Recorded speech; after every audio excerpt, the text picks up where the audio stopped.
PGA European Tour is brought to you by Volvo.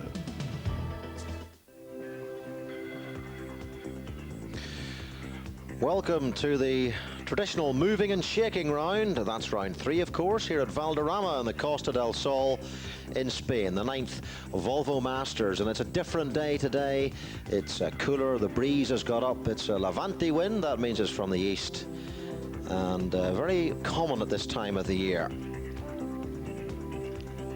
The tournament led overnight by Paul Curry, the Colchester-born former Jersey Open champion, at 6 under par, with the Benson Hedges champion Stephen Ames from Trinidad and Tobago 2 shots adrift, and 2 of only 7 players under par.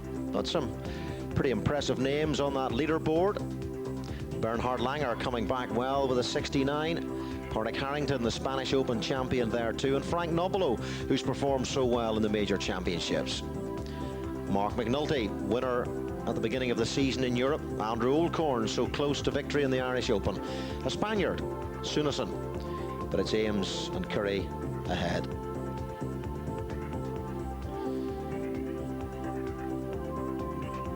Mark Robson here live at the course. I'll be joined in about an hour's time with Ross McFarlane, who's going to assist me.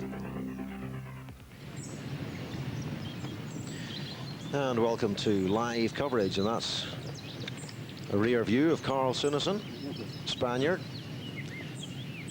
born in Gran Canaria but didn't declare for Spain until recently. He was trying to avoid national service. The 10th hole, dogleg right. Stiffish breeze today, coming in off the right-hand side, coming from the east. The idea is to get the ball into the apex of the corner. Then it's an uphill second shot, elevated green, and the pin today is cut front left in a nasty position. And Jose Caceres, one of 10 children, large Argentinian family, self-taught, and he's 1 under par after 9 holes. 7 players under par in this tournament, and the course playing a shot or 2 tougher today, there's no doubt about that.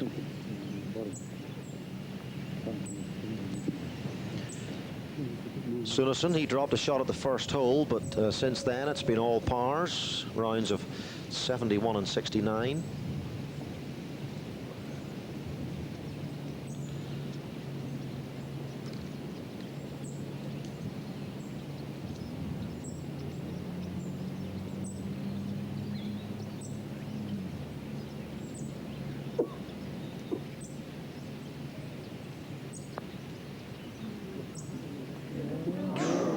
Greens here running at a nice pace, about 11 on the stimp meter.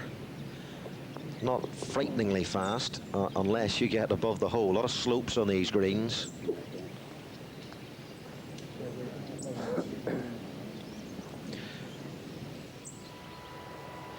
Now there's the leader, Paul Curry. He's 2 shots clear of Mark McNulty from Zimbabwe, but this is to stay 5 under par.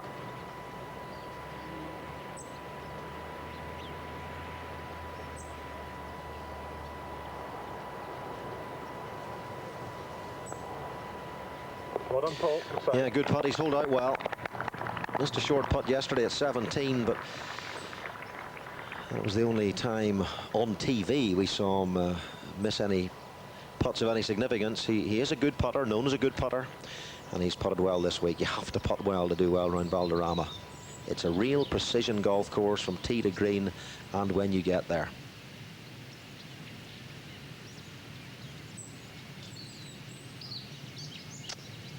Now McNulty making a move, 2 under today. Pars at 2 and 3, but on either side of those 2 pars, birdies. Birdies at the 1st and 4th, the par 5 4th hole.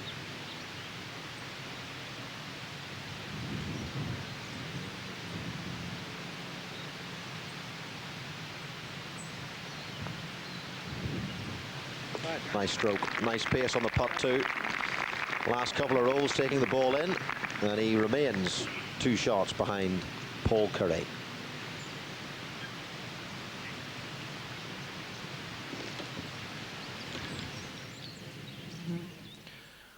Old Corn for a birdie at the 8th. And a great second shot from Old Corn. And a good putt too. And they're going in for Andrew today. That's his 3rd birdie on the front side. Offset by a bogey at the 7th when he had a downhill putt about 7 or 8 feet and it didn't break right to left. He couldn't believe it. He described it as a freak of nature. In my club it's called a misread, but obviously Hearts supporters see things differently. He thinks Hearts are a good football team, so I wouldn't put any store by his judgment. Sinnison, former English amateur international.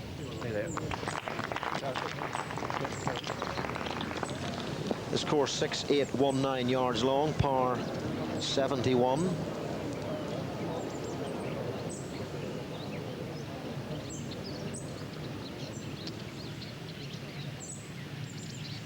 Series at the 10th.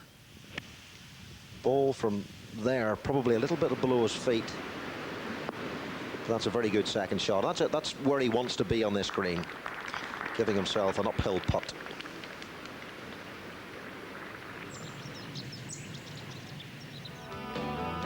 His 8th hole at Valderrama, 345 yards long. A proliferation of cork trees, as there are on this course, 500 of them. Probably more than that. Dogleg, right to left. And look at that for a gaping chasm of a bunker just short of the green.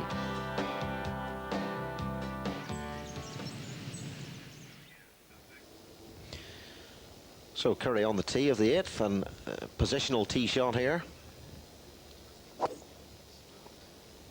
Looks to have hit it low, but is it left? Well, yeah. He's pulled it away. Now, it depends if there's any cork between him and the green, really, and does he have a shot?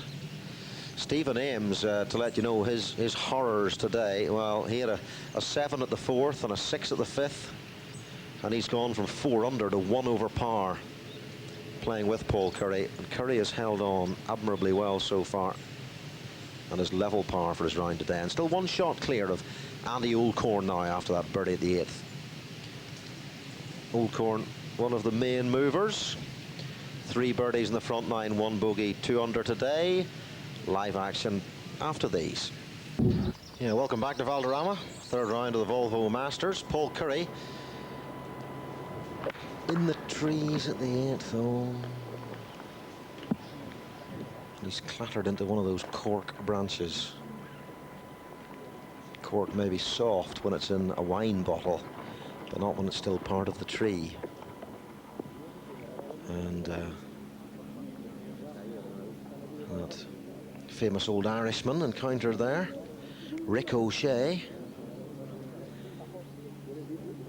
And now Paul Curry will be struggling to make a bogey at this hole, and he may lose the lead. Old Corn, though, has misjudged his second shot to the 9th. Looked like he under-clubbed, and he's short of the green, but could well get up and down. Bernhard Langer going well, 73.69, level par overall, level par 4 today, playing the 11th, this birdieable but not reachable par 5.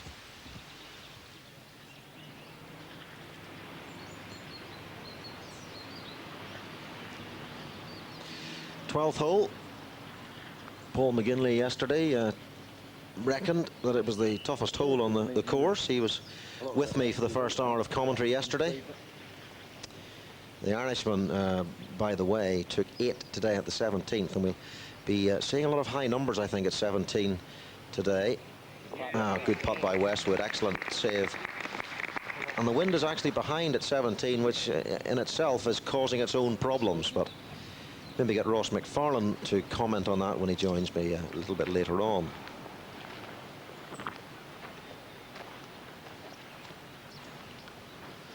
Old Corn 66 yesterday was an awesome score around here, the best of the week, beating Stephen Ames 67 on day 1. He played with Severiano Ballesteros, so no doubt he impressed the Ryder Cup captain. Now Curry, lots of problems at this 8th hole. All he could do was jab the ball out, and that's 3 shots. So unless he pitches in, he's going to drop into at least a tie for the lead here.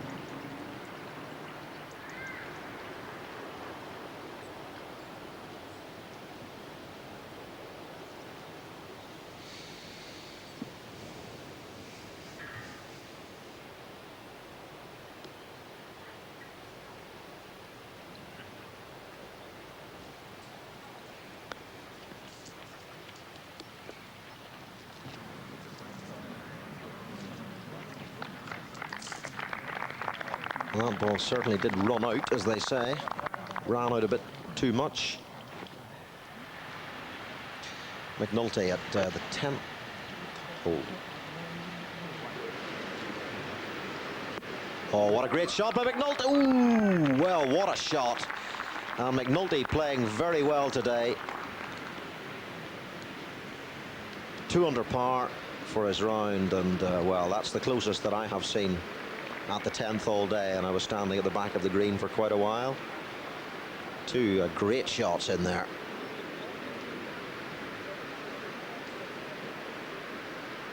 McNulty playing with Russell Claydon.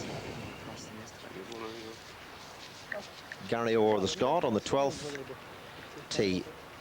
Long par 3. 212.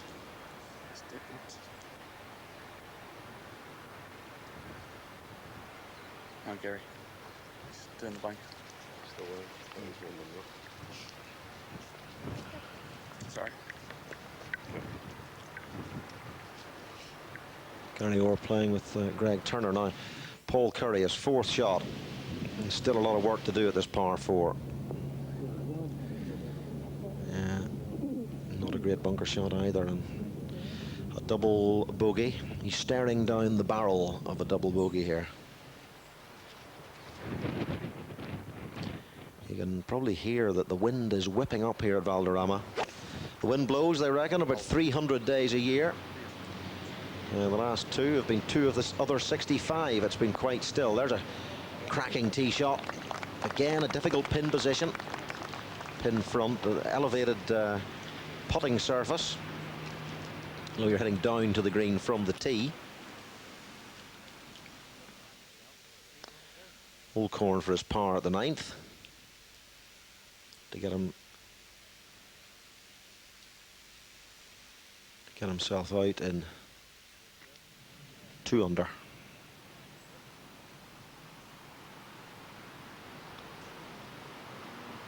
Yeah, he's holed out well too, and he's out in 33,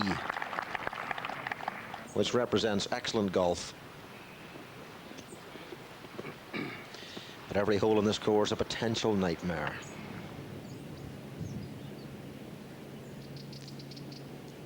So Paul Curry has played so impressively, so solidly in this tournament. To drop just the 1 shot, and he had never hit that.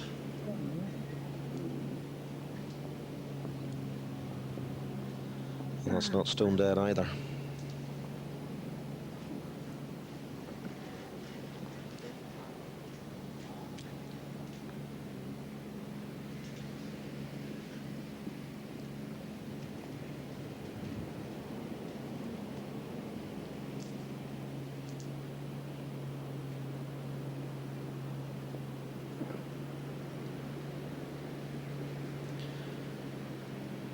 So this for a double bogey 6 will drop him back to 3 under par, and he no longer leads. McNulty and Old Corn are tied for the lead. McNulty having just tapped in that 4 or 5 inch putt for a birdie at the 10th, so he hasn't dropped a shot today, McNulty. And one of the bigger names coming to the top of the leaderboard.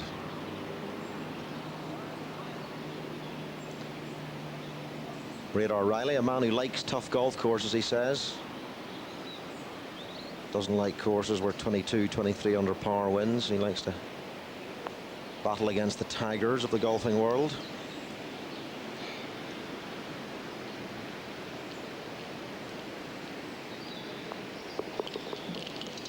Set a course record this year at Druids Glen.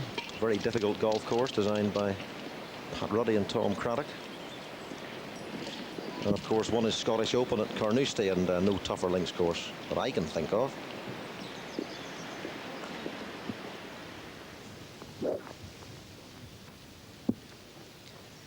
Now the enigma, the phenomenon, Russell Clayton. One of the weirdest grips and weirdest backswings you'll ever see, but my goodness, is he effective. Not having too good a day today though, Russell. He's out in 40, but he's birdied the 10th, so that'll give him a bit of heart. 4 over for today's round though. Man who grips the club with his left hand, and the left hand is almost, well, not almost, but it's, you know, not too far away from being off the club completely. Now this 11th hole, par 5 up the hill.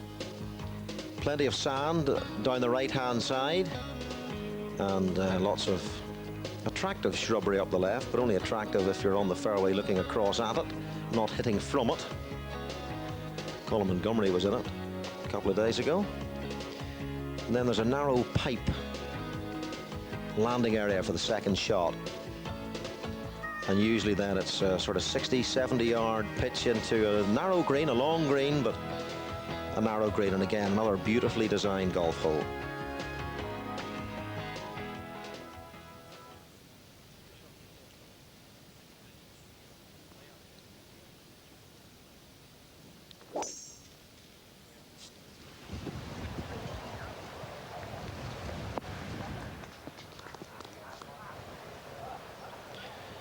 Colin Montgomery has returned to 71. Level par. Halves of 36 and 35. 4 over for the tournament. There's the clubhouse here at Valderrama, the Andalusian style clubhouse, and I had a very pleasant breakfast there this morning with a couple of colleagues from Radio 5. Tony Adamson and Rob Nothman, and tell you what, you get some attention in that clubhouse. It is no trucker's calf. The antithesis of a trucker's calf, I would say. Tremendous, fabulous splendor in the clubhouse, and food's magnificent. People look after you well. El Paradiso. So Paul Curry at the 9th. How quickly can he recover from that blow at the 8th? That double bogey 6.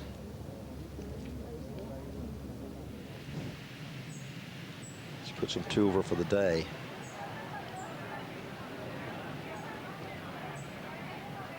Sunnison has dropped shots at 8 and 9, out in 38.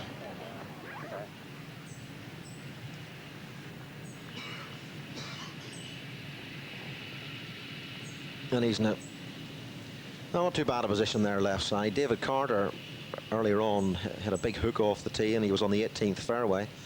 And actually, even from there, because it was a shortish iron in, he was able to clear the trees and find the putting surface. So if you're far enough away from the cork trunks, you should have a shot in here. This dogleg right.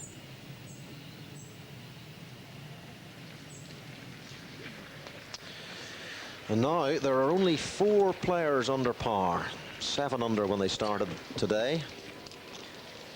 And that win, no doubt, is making a difference. Ooh. Wouldn't you love that to be crawling up your trouser leg? Oh, heavens.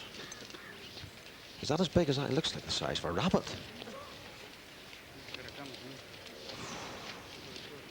Must check the commentary box.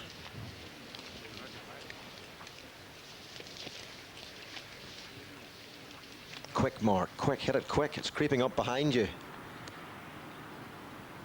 Cannibalistic beetle.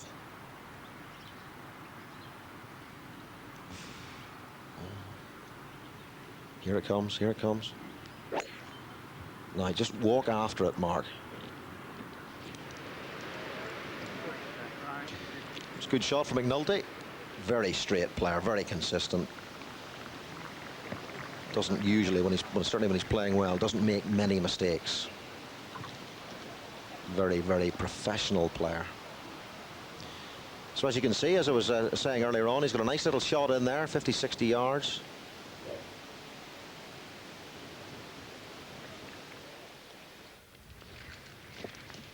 Jose Cosires plays a delightful little pitch shot down the slope.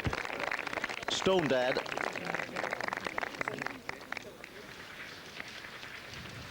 Cosires, one of, just as I was saying, was 4 players under par. And Bernard Langer at level par, very, very much in contention. He's had 16 years in a row he's won a tournament in Europe. Hasn't won one this year.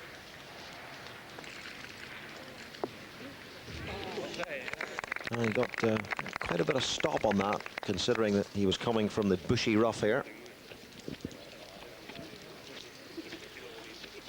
Past Bernard Langer very late on last night, still on the putting green, putting away,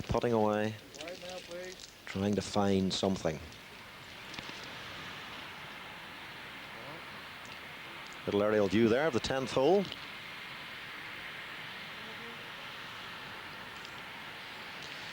Don't want to hit anything fat in here, because if you land short of that green, it looks flattened by television, but the ball will roll back 50 yards. So if you are going to land it short, make sure it's in the bunker.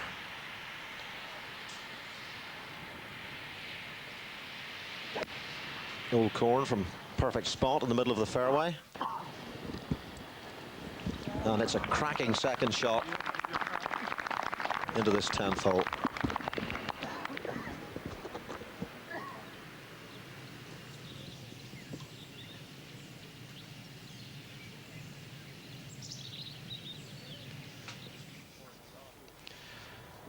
So Paul Curry, having just double bogeyed the 8th to go back to 3 under par at the 9th hole. Delighted to say Ross McFarlane has joined me. Ross, how's it playing out there today? It's a little tougher today. A lot more wind. It's the same direction it's been all week, but it's about 10 or 15 mile an hour firmer, so it's adding a club or two into each shots into all of the greens. Carl Sunnison preparing to play a second to the 10th. You've had a pretty good season, Ross. This must be your best ever, is it? Yeah, it is. I'm very happy with my season so far. It's not been the greatest of tournaments for me, but I've been working pretty hard, and obviously I'm enjoying the fruits by being here this week. So. A few top 10, second at Forest of Arden, so you must be delighted with, I mean, you were close to winning. Yeah, well, that was something that was one of my best chances of winning this year, and probably over the last few years, so hopefully I can keep playing as well as that. Sunnison, the sole Spanish hope, but is he really a Spaniard, this fella? He claims to be. I think he said he was Spanish recently, but so it was just late enough to avoid national service, which I thought was a fairly smart move on his by him, born in Gran Canaria. I had the fortunate chance of playing with Carl in the qualifying school in '93, and I thought he was a very good player then, and he's obviously getting over his diabetes now, which causes him a bit of a problem, probably why he used to lose some of his energy going into the last few rounds, and he seems to get through it, and he's had an excellent season. He puts his recovery, if you like, or handling diabetes down to bananas, he says. Consumption of huge quantities of bananas, which is why I think Fife should sponsor him. A perfect opportunity for a sponsor, but they don't seem to be interested. Banana-shaped bag with a big yellow bag in shape of a banana. Absolutely, I think, well, at least the head covers anyway. Full of ideas. Most of them stupid. Bit of a nemesis for Langer recently has been those sort of 6-footers, and seems he's tried almost every putting style available to man. Yeah, I played with him in the German Masters, and there he had the big putter with him, and I wasn't saying he wasn't particularly brilliant with it, but he handled himself quite well with the big putter. I'm sure after a lot of work he'll get to use that very well.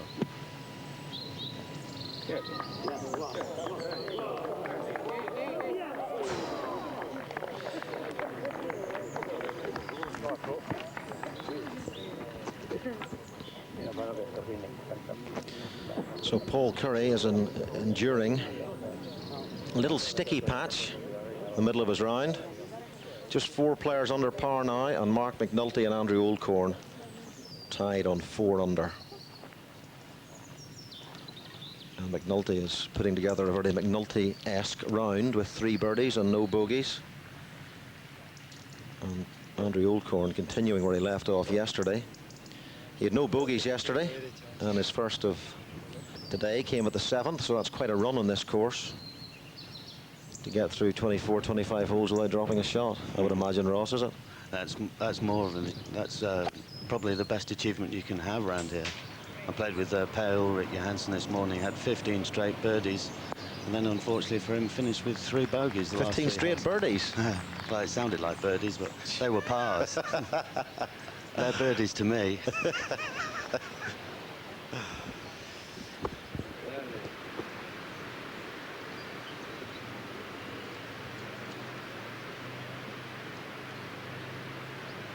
Sunnison, poor finish the front 9, dropping those 2 shots in a row, but he's still thereabouts, even though he's 3 over for his round today.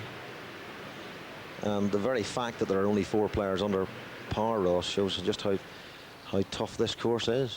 Yeah, this is the sort of course that just jumps up and grabs you, even when you're playing your best golf. It's you don't really want to be attacking a lot of the holes. You want to be putting the ball in the correct places off the tees and even on the greens. And in a lot of cases, it's difficult to have uphill putts all the times because you can't get that sort of position onto the flag. So it's a matter of being very, very patient, and that's why I thought Mr. Langer might have been good for his 18th year in a row for a win this week. Well, it's his last chance. This 12th hole, Paul McGinley was with me yesterday for about an hour, and he reckoned the 12th was the toughest hole in the course. Would you agree with that? Yeah, it's one of the toughest, definitely. The 7th, I would have said, is also one of the toughest. Today, it's playing virtually straight into the wind. It's around about a 2 or 3 iron. Well, McNulty looking for another birdie at the 11th hole. Where's the breeze coming from in the 11th today? Is it reachable for anybody?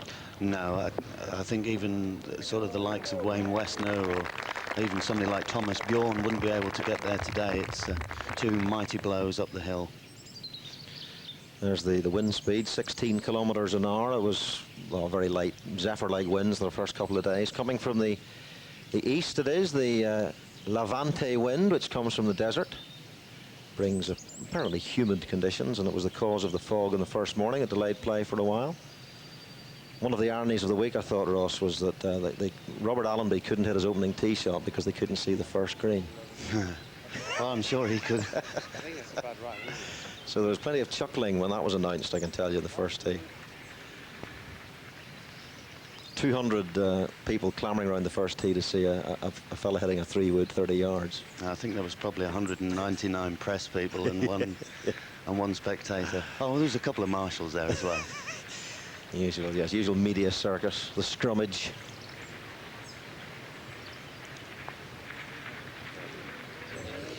Oh, just hit a spike mark, it seemed, at the right moment there, and McNulty gets one in off the cush, and that's another birdie. He's now clear on his own, 5 under par. 4 birdies today, and that is tremendous golf, isn't it, considering the fact that it is a bit windier today? Yeah. He's now in sort of what you would call the amen corner of Europe now. And he's got to really steady himself for a couple of really good shots going into 11 and 13, sorry, and 14. We'll be back, more live golf very shortly. Volvo Masters, the 3rd round, live from Valderrama. Mark McNulty's the leader now, 1 shot clear of Andrew Oldcorn. 5 under after 11, and on the 12th tee, Valderrama S&M Club. The sadists are the spectators, and the masochists are the players. A veritable torture chamber out there at times, Ross, is it? Definitely. It's one of these places you've really got to try and keep your head on, and mine's managed to fall into the bottom of my bag a couple of times this week. Today being one of them, where my putter disturbed me today. I was talking the other day about a golfer in Ireland who reckoned that his putter had become possessed by the devil. He was going to get it exorcised. Well, it sort of reminds me of the days when Mark James used to tie it to the back of his car and drive it home, and just to teach it a lesson or bury it in the garden.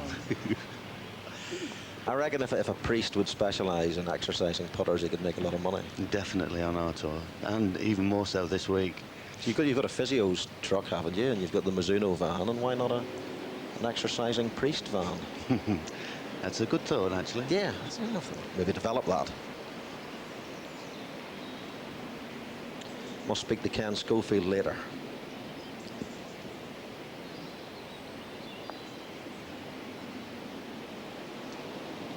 What are the greens like in terms of the pace of the greens? Are they frighteningly fast? They're only frighteningly fast if you get in the wrong position on the greens. Above the hole becomes very much a little bit of luck and hope that your hands don't shake at the wrong time. Invariably, if you can keep the ball below the hole, they're a very nice pace to putt on, and they putt exceedingly true, even with a little bit of bumping here and there. But they keep their line exceedingly well. It's an excellent place to learn a good stroke on. Somebody earlier in the week said there are some places on the greens, and if you two putt from them, it's an accident. I was actually on the 17th today, and I was in a position, and I said to my caddy, if I 3-putt here, I'm going to be happy. And I managed to 2-putt it, and we went shocked to the 18th tee. Well, Bernard Langer has slipped to 2 over par now. He's dropped shots at 11 and 12. So slipping out of the big picture. And the starring role at the moment. Playing the lead is McNulty, 5 under par after 11. That breeze, does it cause a problem for you out there, club selection-wise at times? Seems to be gusting a little bit.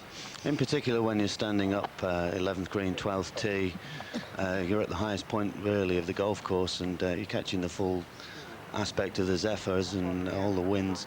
So you tend to go an extra club in these particular situations, and hopefully that the wind will hold it up. The immaculate Mark McNulty. Playing with Russell Clayton. Also immaculate in his own way.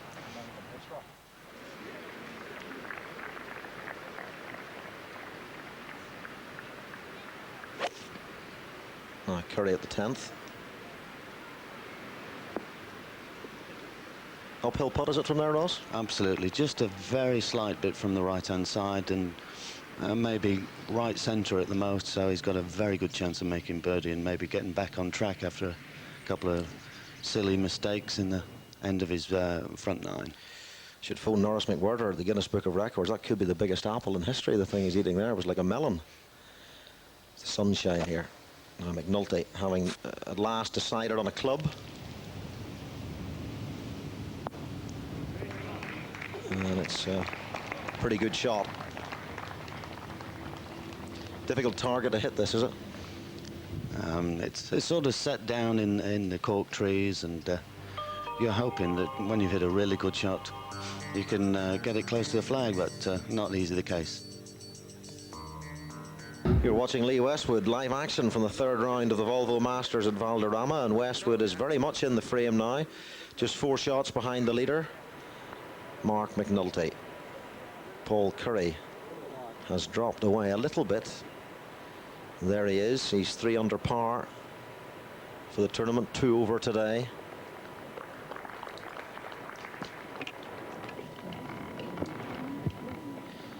Pretty difficult, I suppose, around here, Ross, to be relentless. You're going to have a couple little sticky patches at some stage in 72 holes. No, definitely. Paul will probably see that as an opportunity missed. 10th hole playing probably one of the more easier holes today.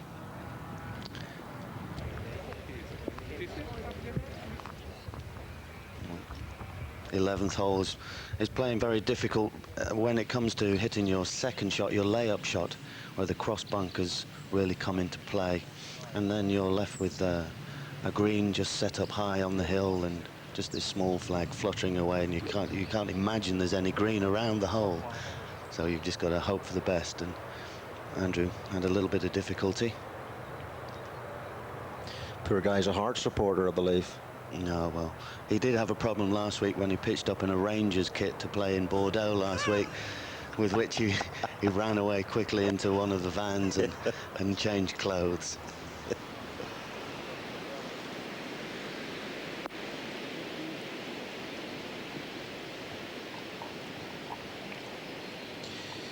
back to the leader, McNulty, at the 12th.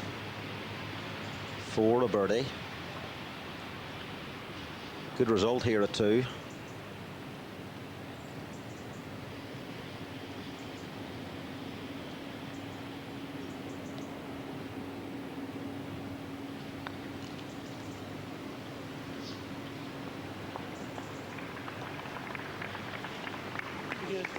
A lovely touch that by Mark. They raised the back of this green very slightly just to stop the balls running through the back of the greens. So it makes a putt from above the hole a lot more treacherous than it has been in the past. So I had that putt earlier this week, and it was, I can tell you, it's one of the quickest ones on the course.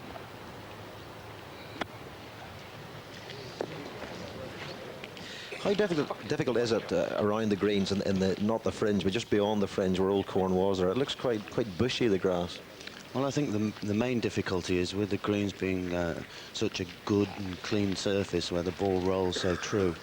When you have sort of a bit of fluffy grass, it's difficult to get the ball to control on the greens. So you see guys trying to invent shots all the time. Westwood at the 15th, this boomerang-shaped green.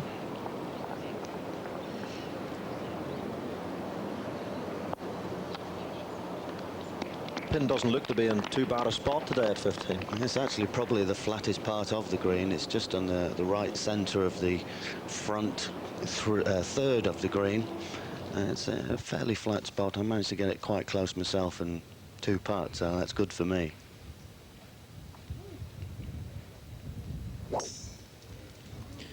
Paul Curry drives at 11. It should be okay down there. There it is. Colin Montgomery snap hooked off the tee here on day 1 and was lucky to get a bit of assistance from that well-known Irishman, Rick O'Shea. He came back out and he actually made 5.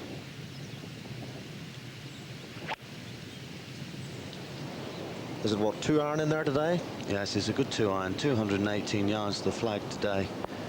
And you're actually trying to pitch the ball just a little bit short and left and hope it releases down, feeds from left to right down towards the hole, and maybe leave you an uphill right to left putt, which for most right-handers is the perfect putt. Old Corn having problems at the 11th, despite the fact that he was not too far from the green in 2 shots.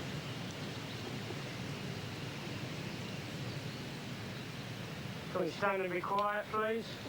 I was saying yesterday, it's the sort of course that eventually will suck blood from everybody. It'll be a very, very interesting venue for the Ryder Cup. And not only would it be tough for our guys, but it'll be tough for them as well.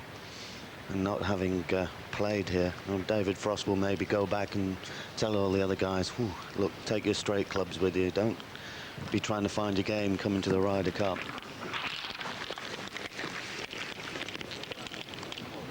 A team that might include Tiger Woods, the way he started his professional career. What a prospect he is. An incredible prospect he seems to be.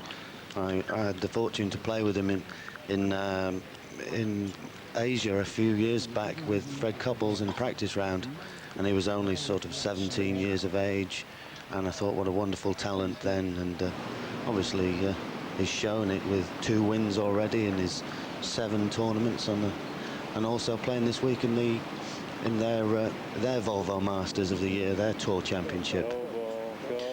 Yeah, Woods showing that he certainly isn't a Mickey Mouse player by winning the Walt Disney. Sorry, Ross, some of my puns are pathetic, I know. People complain.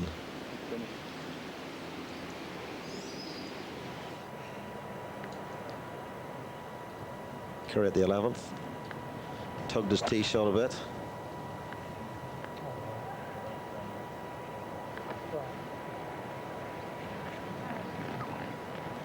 Sometimes you can be very lucky in this semi-rough and this rough. Sometimes the ball sits up very high, but on a lot of occasions it sits right down in the bottom, right down in the soil, and very difficult to have any control over the ball when it comes off the club face.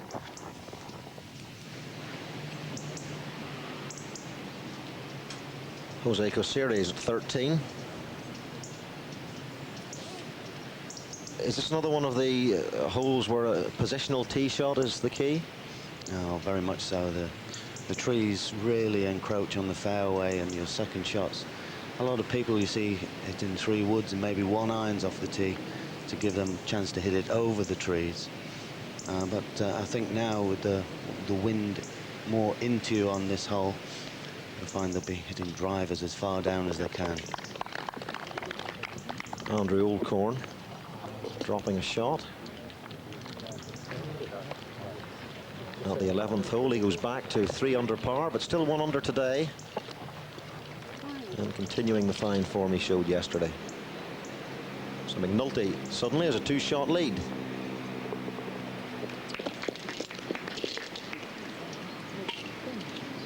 Frank Nobilo threatening at 1 under par. And he's played very well this season at the highest level in the majors, Ross, hasn't he? He's been impressive. Yeah, he seems to have that steadiness of his game, really, that seems to suit the tougher, more demanding golf courses. And he enjoys playing those sort of courses. Works very hard at accuracy. Well, exactly what did I say? Accuracy. You can't get much more accurate than that. You're some commentator, I'm telling you. That's amazing.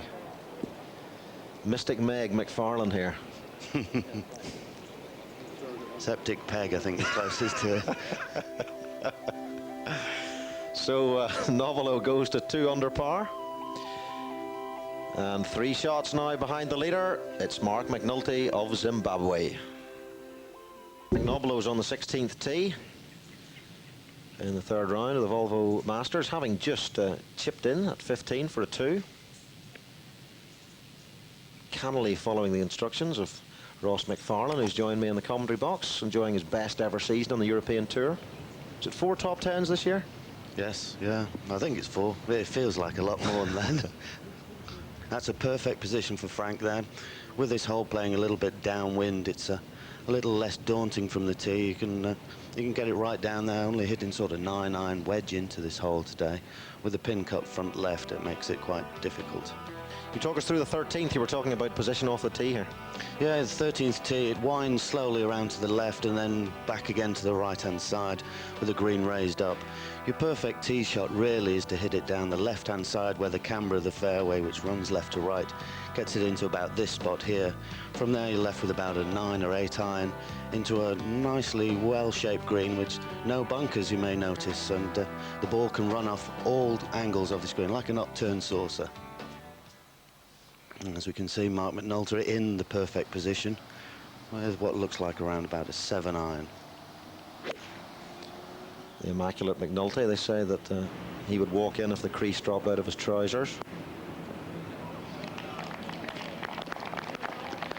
Certainly on line there. The flag very still, sheltered in amongst little copse of trees there. The Oldcorn struggling a little bit at the moment, missing a couple of greens.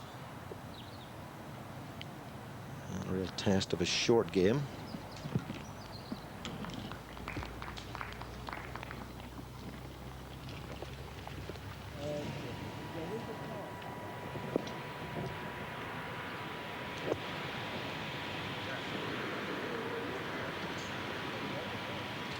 It's back at the 11th, Paul Curry. Very exposed part of the course here. Feel the full force of the wind. And Paul there for 4. He's struggling to make par on this hole.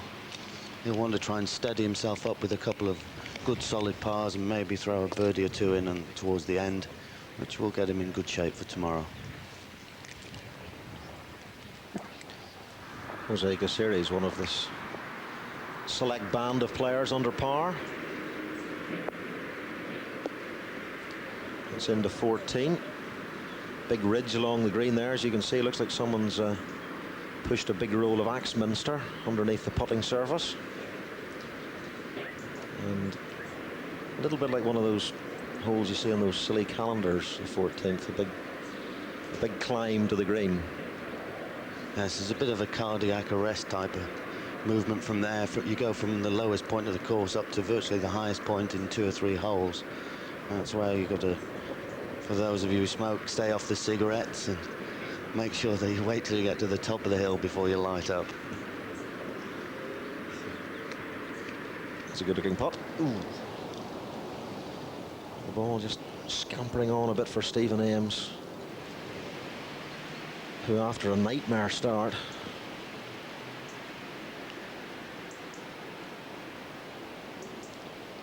has had a few pars in a row. 1, 2, 3, 4, 5 pars in a row. He started 4, 5, 3, 7, 6.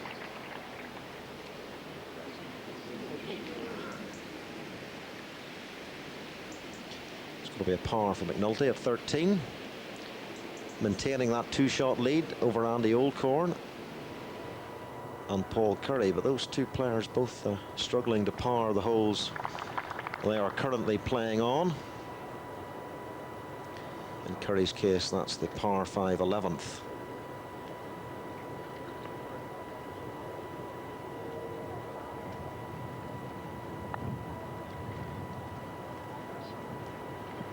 He's known as a pretty good putter, Paul, isn't he? He has a wonderful stroke. He has a very good timing of how he strikes the putts.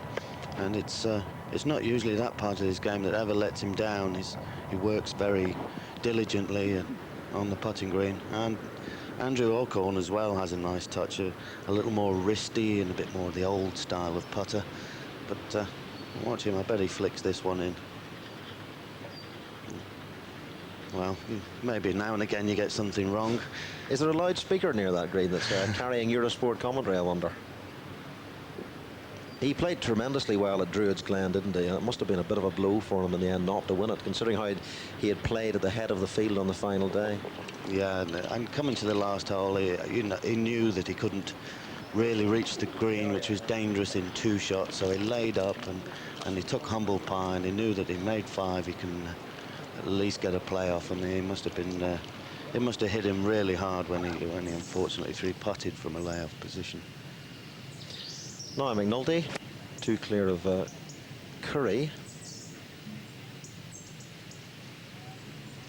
But Curry 3 under, possibly not for much longer. And Nobilo is 2 under after 15, as is Oldcorn after 12. And here's Nobilo at 16 off the perfect tee shot.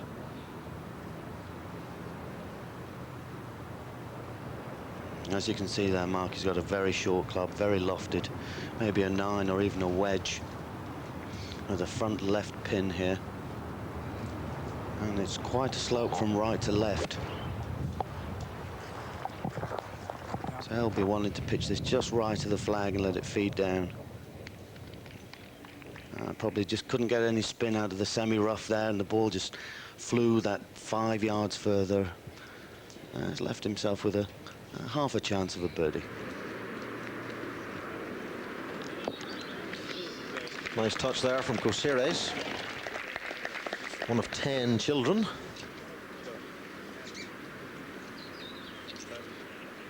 Hope he's not the sole provider for that family. If he is, he'll be able to buy them a few shirts this week with the way he's playing.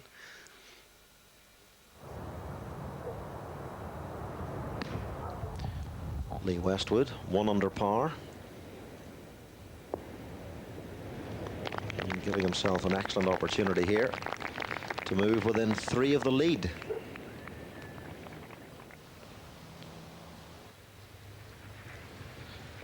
Now Paul Curry going to drop at least 1 shot here, and he goes back to 2 under par after 11 holes.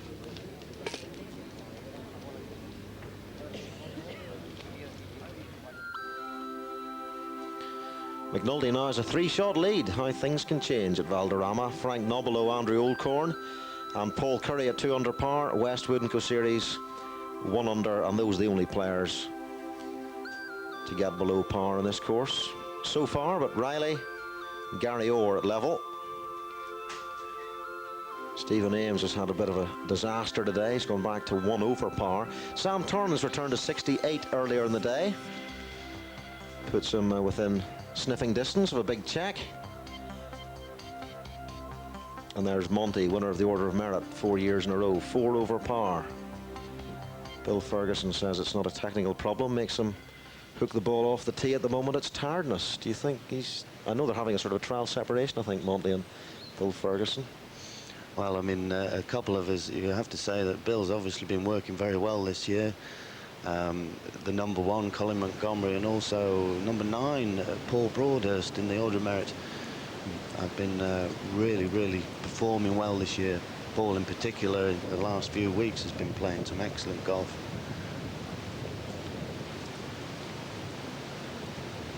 Wayne Riley to 17.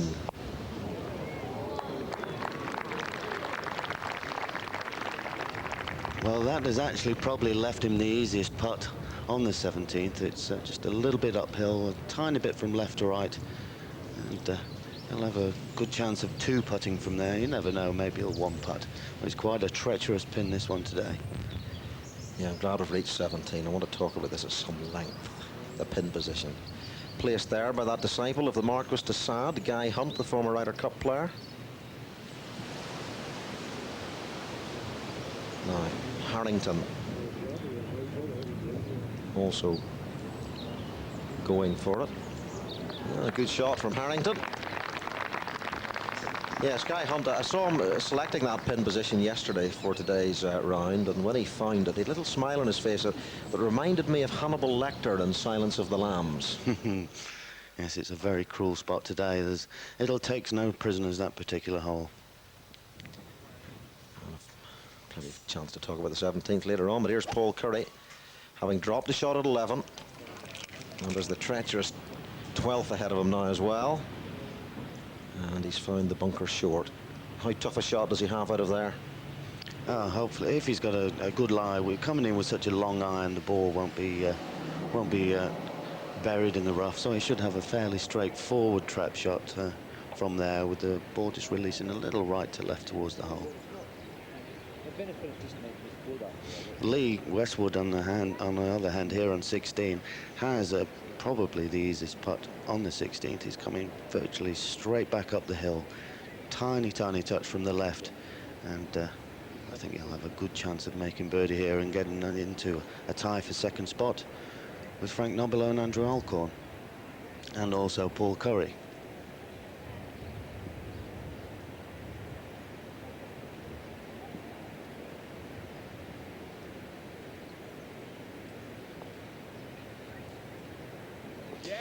Yeah, he's taken full advantage of it. And again, just emphasizing the importance of getting the ball in the right places on the greens. Yes, absolutely. That was the perfect spot, apart from absolutely right next to the hole, to hit the ball in. This is obviously Carl Sunnison's hole, the banana-shaped green. Bernard using probably a 1-iron there. He was probably disappointed that he missed that. He's normally a lot more accurate than that with his 1-iron. Well, if he was just as accurate with his putter recently, well, nobody else would play. They'd just give him the first prize, and everybody else would just enjoy themselves, not have to worry about winning a tournament. Yes, he needs that exorcising priest. Langer has birdied 14. That's how he managed to get back to 1 over par. And a real chance of birdieing 15 as well. You're looking at the leader, Mark McNulty, 5 under. Nobilo 2 under after 16. And Westwood series to the 15th.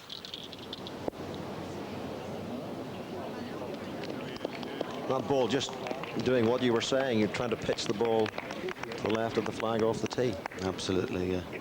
That's what Bernard did, and look how close he is. Paul Curry will need that silky putting stroke to work here, if he's not to drop another shot. 3 over today, and that despite birdieing the first hole.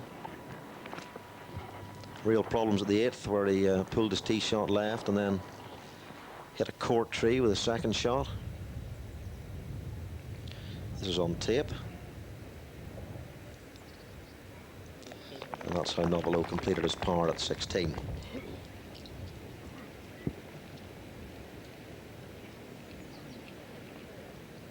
Good round of golf from Frank. So 3 birdies in the back 9, 1 bogey.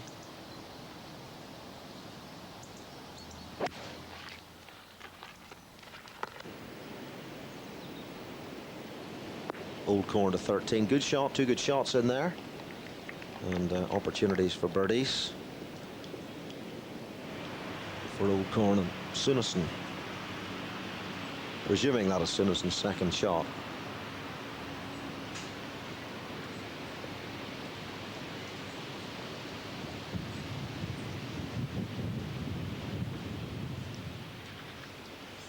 Now Paul Curry here to stop the bleeding. Unfortunately, he's had a little bit of a sticky patch from the 8th. Hasn't really hit a... He's only hit the 10th green in regulation since those holes. He's now on the 12th. So he needs to gather himself together and put one of these silky strokes on this. This hole not so much designed as perpetrated.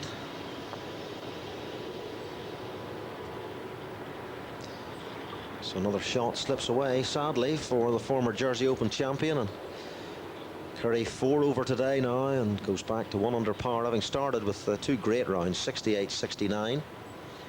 And he said he couldn't remember in all his years on tour leading a tournament at the halfway stage.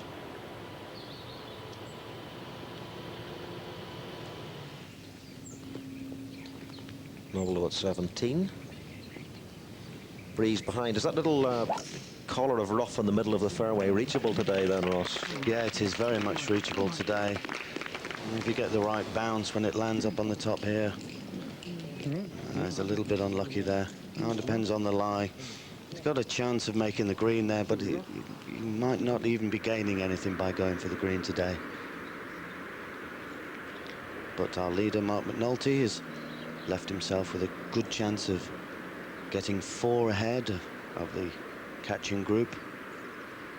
It's a fairly straightforward putt, maybe a little bit from the left-hand side. A good chance to go to 6 under.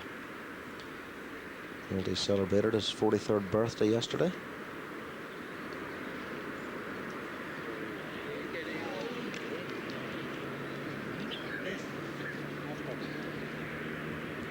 Hogan-like white cap, trademark.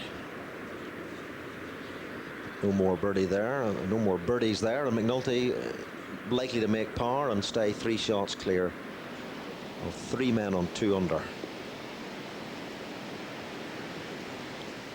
And this is one of them.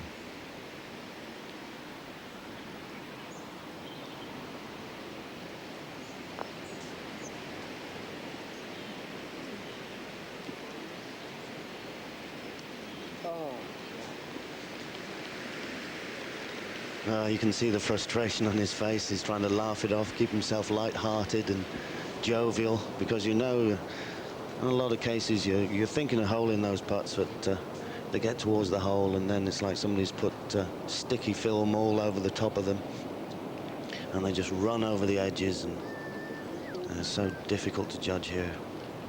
In a lot of cases, we don't really play a lot of courses with greens as quick as these.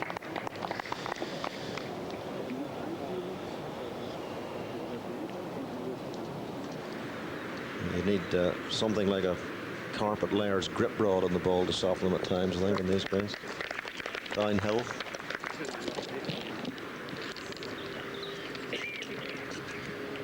Three-shot lead for Mark McNulty from Zimbabwe.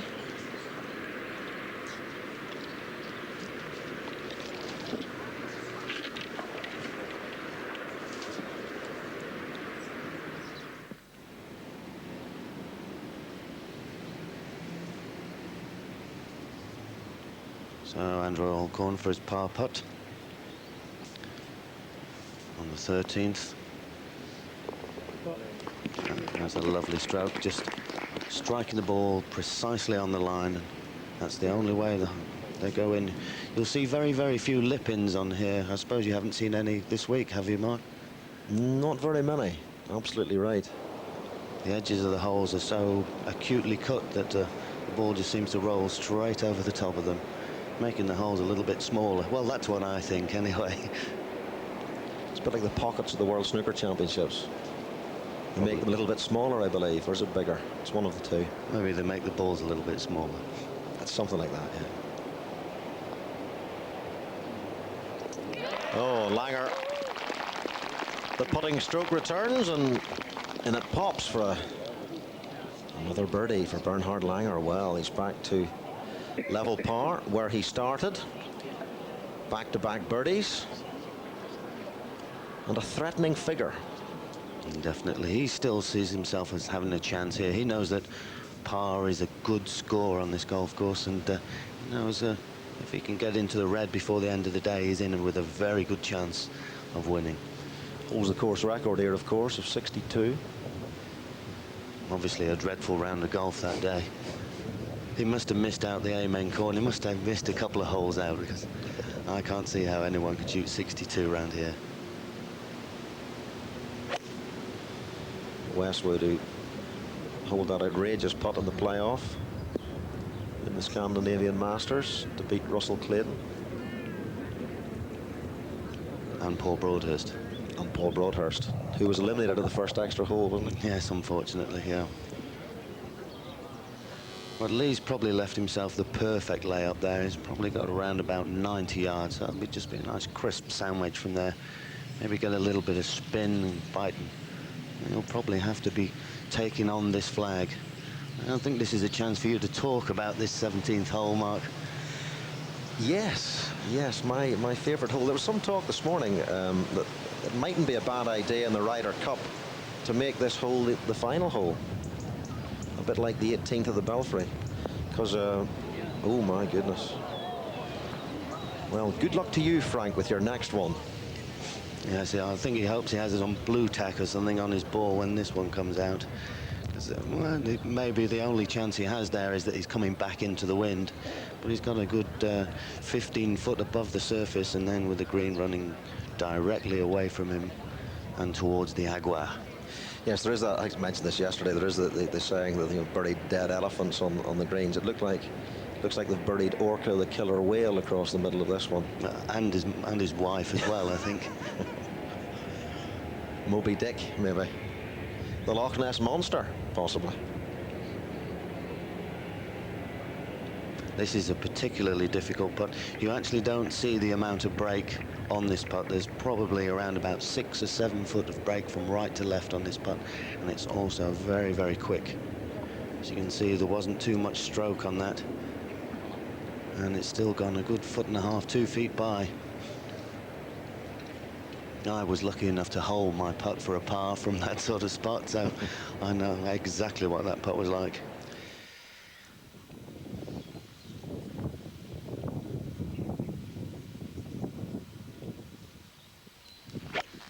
McNulty has reached the 15th, where Langer has just recorded an immaculate 2. He's in pretty good shape there.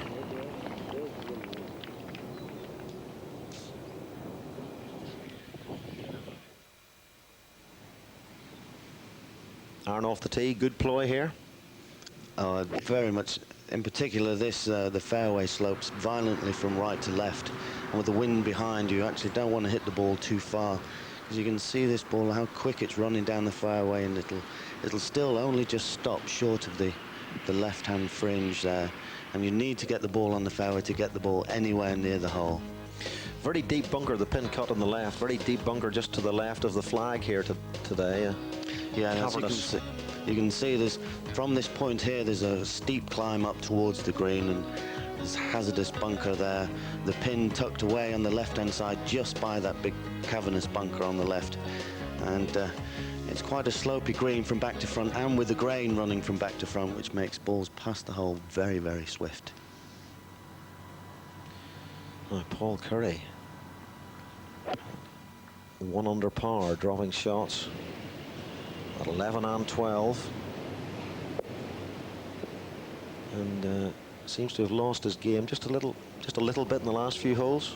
I think this is Valderrama, exactly what it's like. You only have to be an inch or so off your game, and you can grab up.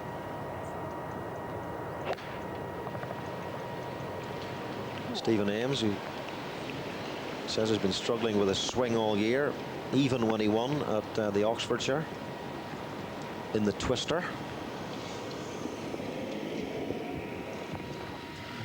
And he's 5 over today. 67.71 was how he reached the halfway point. Now Westwood now. From a similar position earlier on, Paul McGinley played his third, and he took 8 at this hole. Yes, this is a real heart-in-your-mouth shot here, and Lee has played an absolutely tremendous shot there.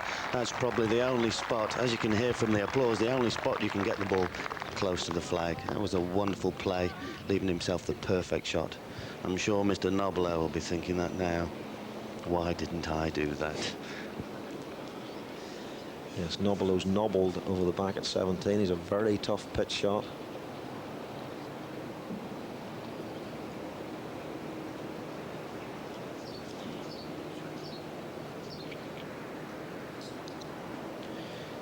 McNulty for a birdie 2 at 15 to stretch his lead to 4 shots. Won the Dimension Data Pro-Am at Sun City at the beginning of the season.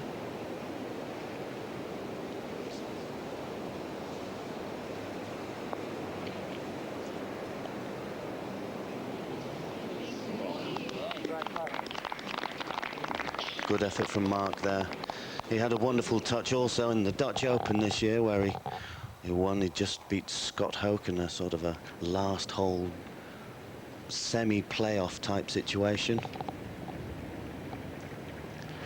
Yes, the inimitable style of Jose Caceres, very wristy, typically probably Argentinian, you would say. Self-taught, I believe. Yes, well, he does very well, does very well.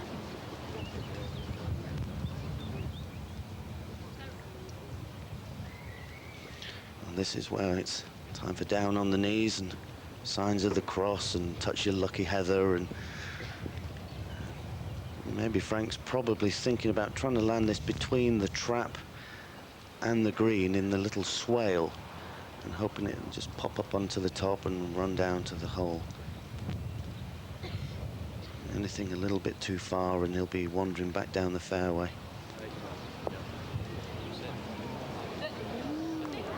Oh, and here we go.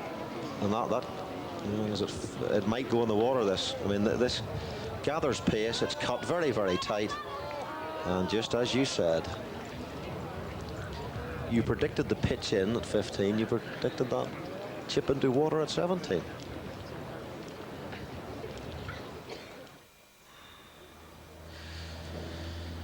Well,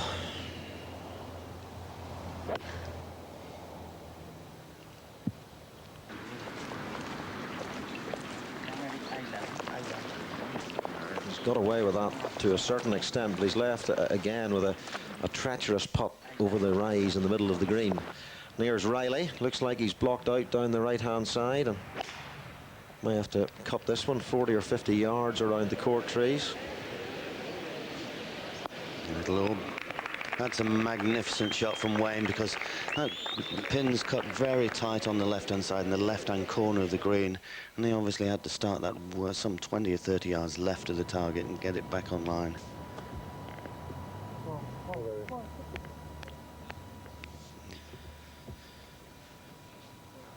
Now Paul seems to keep leaving himself that horrible sort of 6-7 foot distance where you sort of think, well, maybe I should be holding these, but on these greens you have to have the best touch in the world to knock them in, and that's why only the best player of the week wins. Seems like a silly statement, but it is actually true. Who am I to comment whether your statements are silly or not? You can play this game. Only just.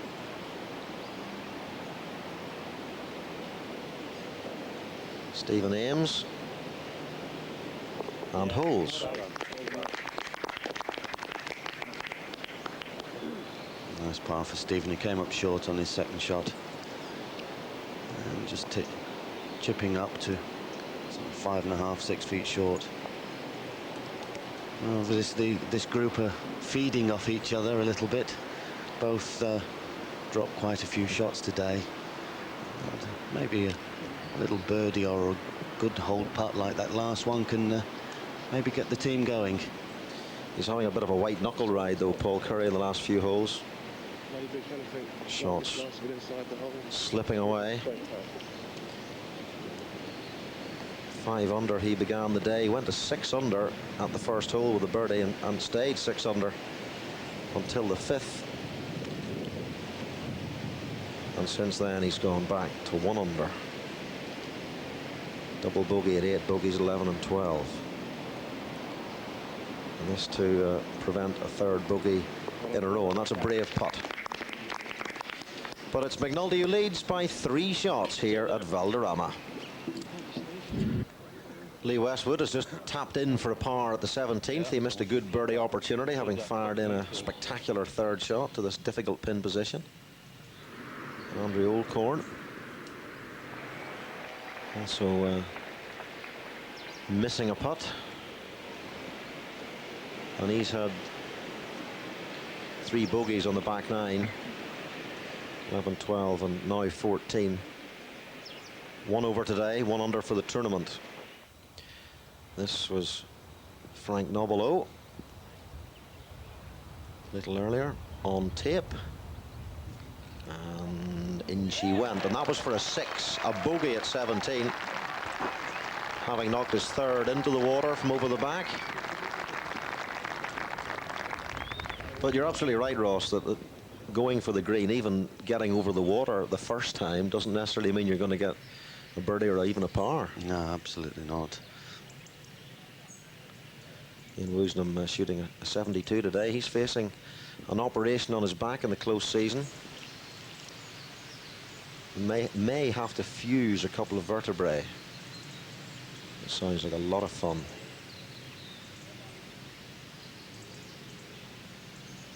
Westwood in the 18th. Difficult driving hole, Ross. Exceedingly difficult. It's very difficult where it swings from right to left, and the fairway slopes a little the opposite direction, and there's trees everywhere. But he's hit it right over the corner. 244 yards to carry the trees in the corner, and he's holed out, I think, there, right in the sprinkler in the middle of the fairway. And that's a perfect tee shot, and leaves him in excellent position. The leader, Mark McNulty. 3-shot cushion, hand off the club. Doesn't usually mean it's a good shot. Absolutely correct, Mark. I think you're starting to know exactly what's going on now. It happens in the monthly medal as well, you see.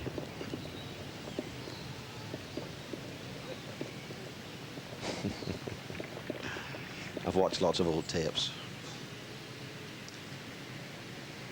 So Nobilo, after his histrionics at 17, and I can see branches, and he's going to see a few more in a minute, I think. It looked like Frank was using a fairway wood off there to maybe hit it short into the flat area you can see on the left of his green, leaving him a longer shot in, and with the wind outside off the left there, it drifted it up into the rough on the right-hand side of the fairway. More problems for Paul Curry at the 14th. This is a particularly difficult spot here, Mark. He's coming down the wind, and that's helping him all the way. He's coming out of the rough, and he's done exceedingly well, really, to get the ball to that position, but it's still not an easy position from there.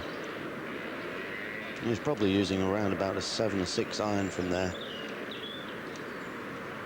It's caddy Rowley, as we call him, probably because of his size of his belly. He's a roly-poly type chap. He also had a haircut like the Emperor Hirohito with his new Japanese hairdo. Is that like the guy that looks like he swallowed a turtle? Yes. Don't tell him I said that. Well, he's actually the chairman of the... Oh, is he? Oh, right. Good. Chairman of the Caddies Association, and he does a very good job with the caddies on tour, and we do tend to take the mickey out of him a little bit, but he's a good chap. Heart's in the right place. I've obviously mistaken him for somebody else. My full, unreserved apology. Right shot. Now, this looks like a good shot. Virtually impossible to leave the ball short of the hole from there. And he almost did it. That is a wonderful touch from, you can hear from the applause. They've obviously been watching shots here all day and they know what a tough shot that was. Excellent touch from such a big man, Gary.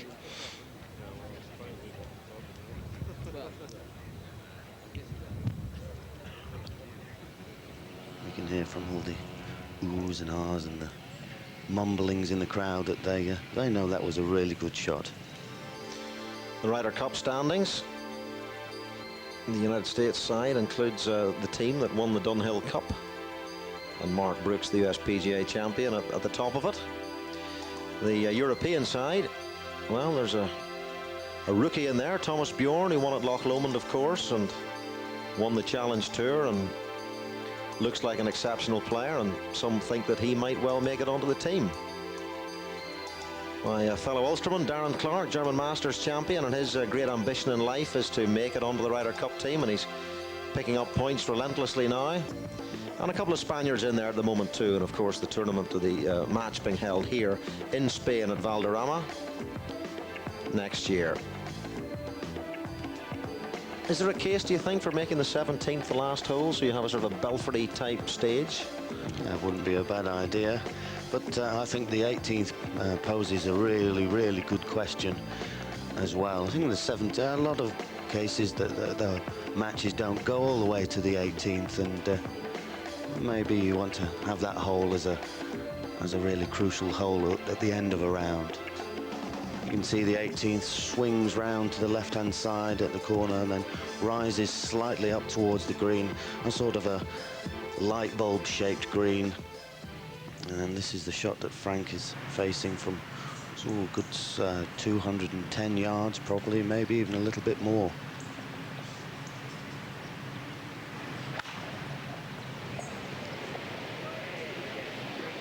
He's looking towards the right-hand side. He's trying to chase it up the hill, and that's a wonderful effort from there. He really did not have much hope of getting the ball anywhere near the pin, and I think he's done very well there, and a good chance of making par. So a sign of weakness, perhaps. McNulty in the sand. He's played superbly well today. He's given himself a good chance of saving par there. Back to Oldcorn. Swinging putt, and an excellent putt right into the middle, showing an excellent touch. Oldcorn.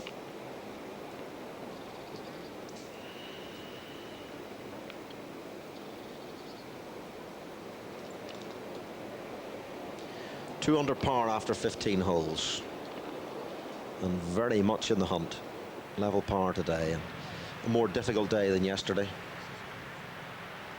Well, as you can see here, Mark, I thought it was a sprinkler head, but it looks like it's an old divot that Lee's just in the edge of. Or you can see he sort of leaned into it to try and guarantee the strike, and he'll probably lost this way to the right. Yes, as I thought, way to the right in the right-hand trap, trying to guarantee the strike, gets the body ahead of it, and it leaks away and you get no draw. Now Langer has advanced to 17, and a little bit of intelligent course management there, do you think? I think he obviously knows, having played this course so much, he knows exactly what to do, and he sort of said to himself, look, you may be able to reach it, but you can easily ruin your whole chances of winning the tournament. A Teutonic approach, and that's a great putt by McNulty. It was in all the way, and he saves par at 16. So the apparent moment of weakness passes with not so much as a bruise, and he still hasn't dropped a shot today. That's magnificent golf, really, with this stronger wind and some testing pin positions today. That's a very good effort. Again, with one of those putts. Oh, they do hurt so much, I can tell you, they hurt so much. They take all your energy and happiness away from you, and they make you into a sad, twisted individual. Like you? Yes. I see what you mean, though. I mean, that caught the edge of the hole, but was never going in, was it? No, just slightly on the low side. The grain was just pulling the ball away. Grain running down the green there. And it's just so difficult. The ball won't roll in from the lips. It has to be virtually dead centre before it has the necessary drop. This is the 54th hole for Lee Westwood. What an amazing season he's had.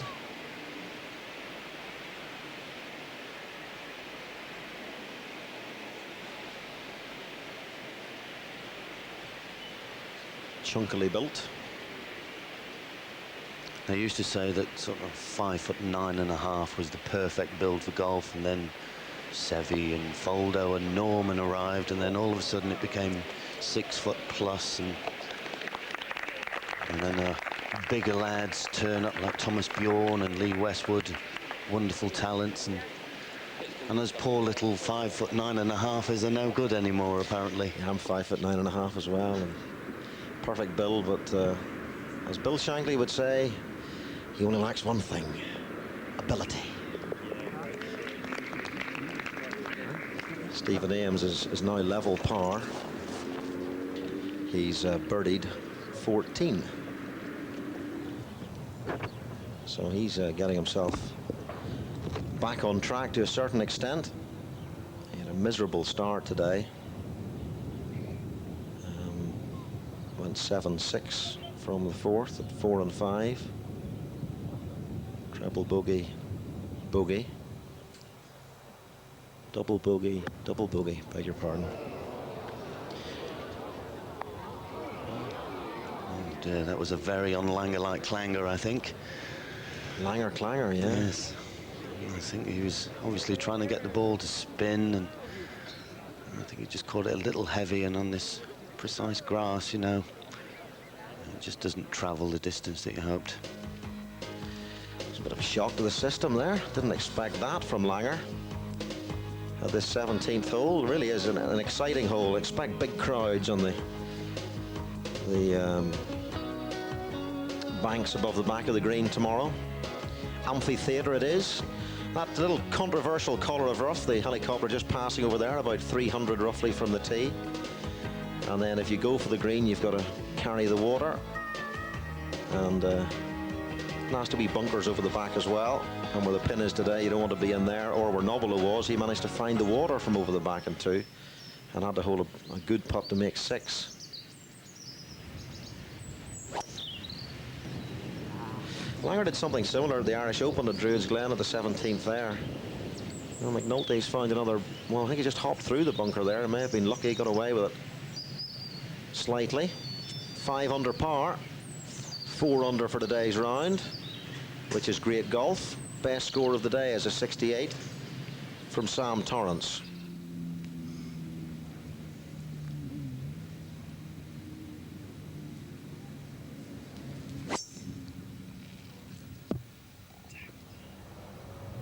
Andrew obviously not liking that one. He leaked it to the right. Might be lucky, it might just hop out. He's probably going to be caught out by a couple of trees on the corner there and make it very difficult coming out of the rough to stop the ball anywhere near that front pin position. Westwood to stay within 3 of the lead.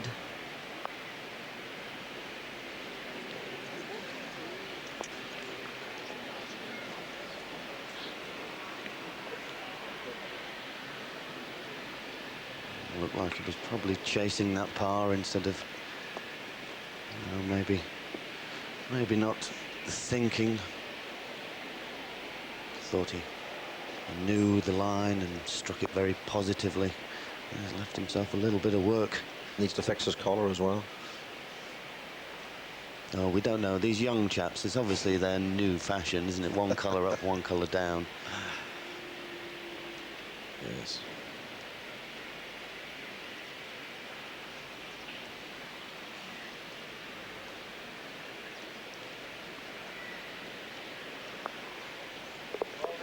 So a bogey of the last for Westwood. 71, 71, 70, which represents very solid and consistent golf on this very, very tough Valderrama course. There's the three chaps who are battling for the Henry Cotton Rookie of the Year award. It's not awarded on money necessarily. It's a vote by a panel of experts, and I'm not on the panel. No surprise there. Maybe you'd probably choose Francis Howley or a young Irishman who... Yes, yes, Francis Howley. I'd give it to him. Why not? He probably deserves it. Jimmy as well. Haggerty. He's not a rookie though, is he? No. He was in 1970 something, I think it was. Lovely fella, Jimmy. He is indeed.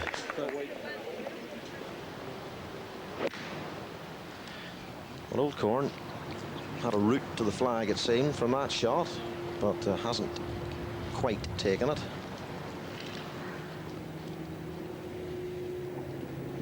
You can see the expressions on some of the players, the huffing and puffing. That's what this course does for you. It sort of takes it out of you.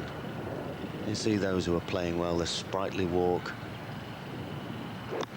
That's one of the reasons why my favourite player to commentate on or watch is Costantino Rocca, because every shot is theatre. Now, Mark, very fortunate there, and just coming out to the edge of the trap, has left himself a long third shot into 17. Heart in the mouth time. Nobilo pitched in at 18 yesterday for a 3. Pitched in at 15 today for a 2. It was his final birdie of the round, but a good score again from Nobilo. A 70 for him, 1 under par, and 1 under for 3 rounds. 71, 71, 70, 212 total. And Riley in the clubhouse as well at 1 under with Lee Westwood. But the leader here at Valderrama, as the third round comes to a close, is Mark McNulty on 5 under par. The overnight leader, Paul Curry, is struggling at Valderrama. Third round of the Volvo Masters.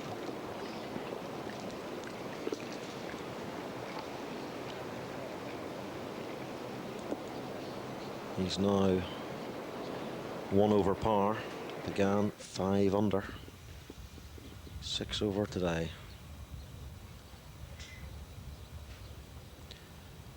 Cosires at 17. That's a good putt from Jose Cosires. 1 under par. Half a dozen players under par. Mr. Wee, as I called him, Mr. Shang it should be, because I think Chinaman, their first name was their surname or something like that. But he's played pretty well here this week. One of the invitees, and a 74 today. Disappointing finish for him. But many better players than him have taken 6 at 17 today. It's turned out to be a difficult hole, and one of the few par 5s on the European Tour this year, I would imagine, and certainly when you came in, was averaging over 5 for the hole. Oh, most definitely.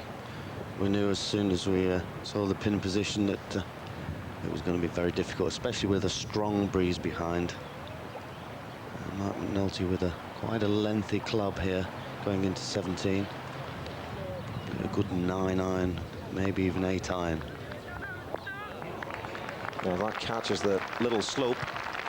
Just needs to get moving from there, and could have finished very close, and I wouldn't be surprised if it still moves.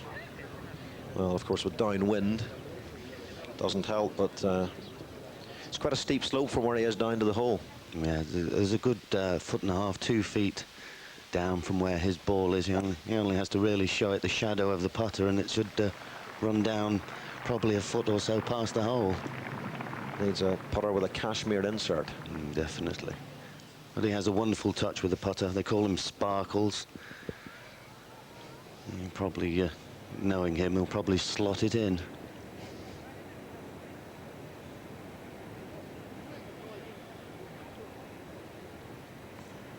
Old Corn was in sand, and he's holed a few tickly putts today.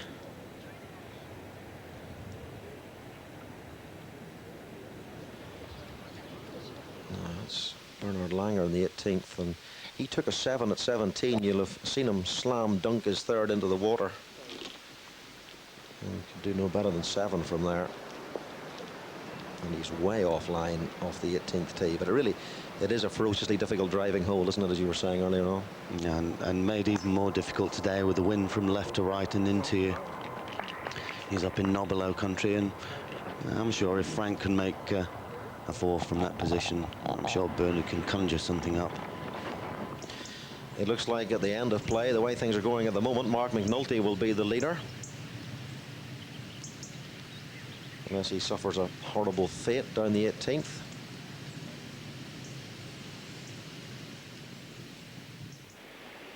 Gary Orr at 18 to move into the red numbers.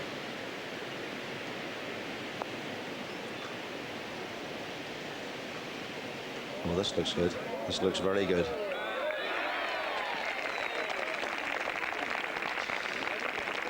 Style of Bobby Locke, the final roll, taking the ball into the hole. It's almost as if you called that one, that mark. If you can do it, so can I.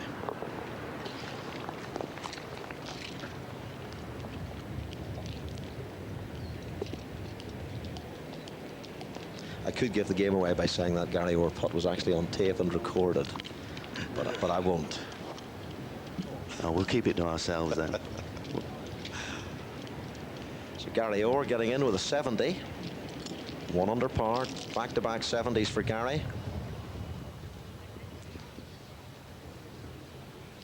Big Russell Clayton at 17, and this is a very difficult shot, isn't it? And extremely difficult. This is where he comes over Orkiness Orca, as you call it. There's a nasty on the left-hand side of your screen, which was maybe better to see it from this angle. An extremely big slope, and this looks like a very, very good touch. It just needs to keep going. Oh, it's coming rolling all the way back. That was probably as close to being a good shot as you can get, and yet he's still 25, 30 feet away now and left with a similar sort of shot. How cruel this game can be. It's a very cruel green, this one, I must say. I'm sure the lovely carp in the lake there in front have grown fat on balata and surlin rather than any fish food, and they get fed very well with golf balls, even in this tournament. I'm sure they do with the members as well. They should put sharks in there for the Ryder Cup and make them play out of it, just to make it a bit more difficult. Piranha fish or something. Plenty of eating for some of them.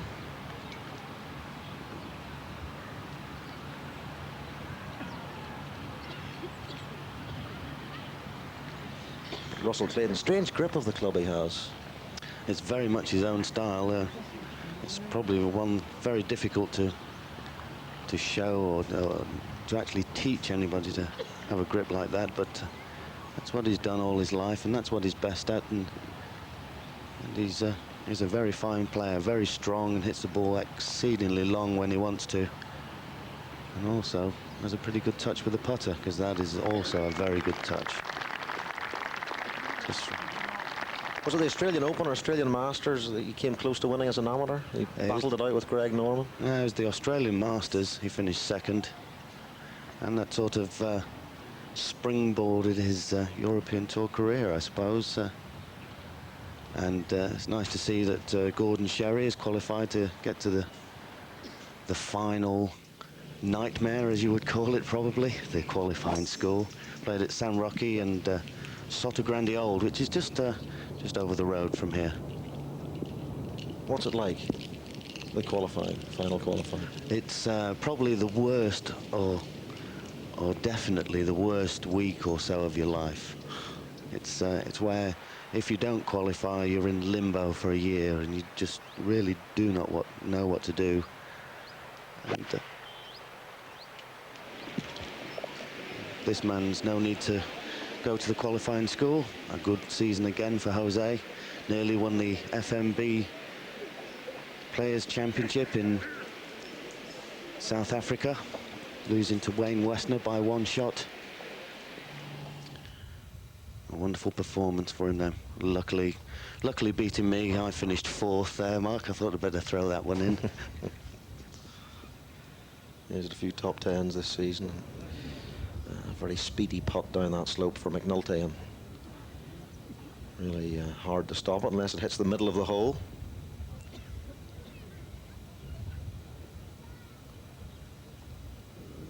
This is definitely a seriously defensive hole today. You want to walk off this with a 5, you're very happy. It's almost like a job well done.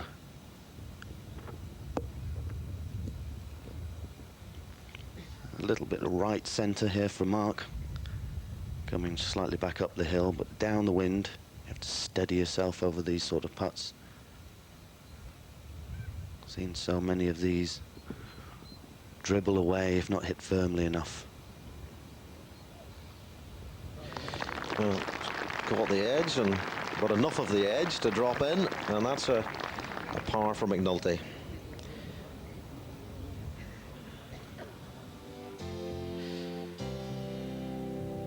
So he leads by 4 shots now from a whole clutch of players on 1 under par. Most of them in the clubhouse. Riley with a 69, Nobilo, Westwood and Gary Orr all returning fine scores of 70. Further down the list, Sam Torrance, 2 over par, 68 today. Remember, he lost the Order of Merit battle here last season by a shot to Colin Montgomery. Alexander Cheka winning the tournament, and Bernhard Langer, no thanks to that double bogey at 17, has dropped away and is now 7 shots back. And that proud record of having gone 17 years with at least 1 title in Europe looks like coming to an end. Unless he can produce one of those little old 62s of his around here tomorrow. Well, you never know with Bernard. He's obviously in a difficult spot off the tee on 18, and he just played it down the fairway and left himself a little bit of work to make par. And now it's decision time for Mr. Alcorn. But we're almost exactly the same. Yeah, we've been within 2 yards 3 days. 8 iron again? Yeah. Plenty of room there. I think that's a very sensible thing to do, reaching into the bottom end of the golf bag. Leave himself the right yardage. That's a very important thing. Leaving yourself. You don't want to be between clubs going into a treacherous pin.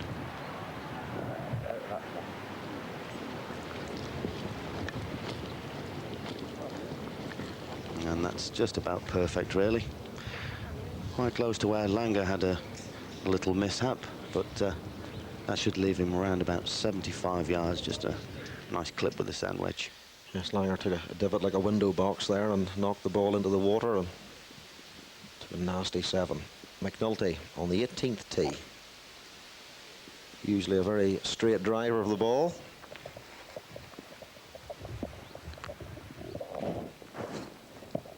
Down the right-hand side.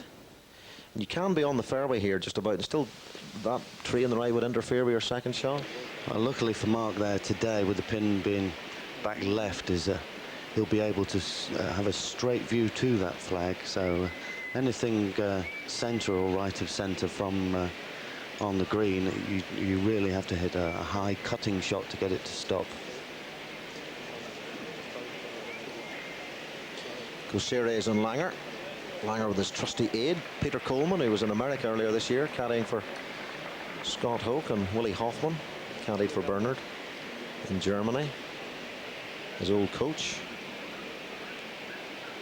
But now back in harness with Coleman. The Porsche driving caddy. He certainly used to have a Porsche. Does he still have it? Do you know? As far as I know, he still has it, yes. Along with the Michael Jackson haircut with the old frizzy hair. He's had that for a while, Peter. Not as dark as it used to be. Maybe that's from all the hard work Bernard puts in. Probably watching Langer's wobbly forearms as well, would add a few grey hairs at times. He's had his putting problems this season. Very difficult to judge long putts on these Valderrama greens. Exceedingly true surface. Anything slightly off perfect and makes you look a little bit silly, but I can guarantee you that was probably only an ounce or so of too much pace in the hands, and it's gone some 8-10 feet by. The court trees here at Valderrama, hundreds and hundreds of them, and shedding their nuts at the moment, which I believe are edible, but falling in great numbers could actually hit you in the head at the top of your backswing if you weren't careful. I think the worst thing about those is in the rough they tend to settle down underneath the grass, and they're very difficult to see, and if your ball's resting up against one of them, what you think is a perfect lie turns out to be a nightmare. And as Ian Woosnam discovered, you can break your putter if you miss one. I think he probably hit one. Maybe the putter had a weak spot from one or two other minor indiscretions. Yes.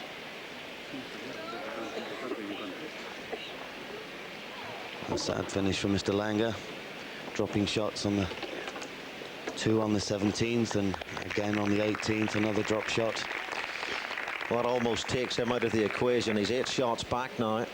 Horrendous finish for Langer, back in 38, and those birdies at 14 and 15 had got him back in there. Alexander Cheka, the defending champion, 74, 12 over par. Another player taking 7 at 17. Be fascinated to see what the average is for the 17th today at the end of play, and how many players set off in pursuit of Mr. Guy Hunt with a machete, the chap who placed the pin in the front.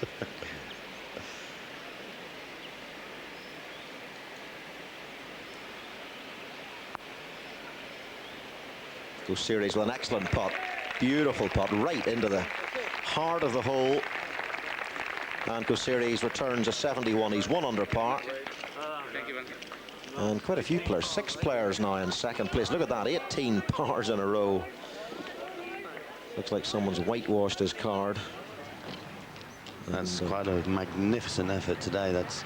He's probably missed a few birdies and had a few good up and downs, but it looks like a boring old card at the end of the day, but I can guarantee you that is a very good golf round here. Two voices, Steve. Quiet, please.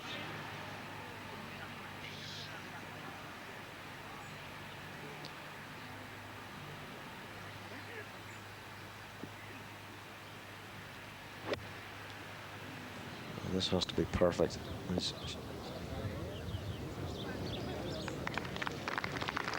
on the green, but what sort of a putt does he have from there? There's a vicious curling right to left, speedy downhill.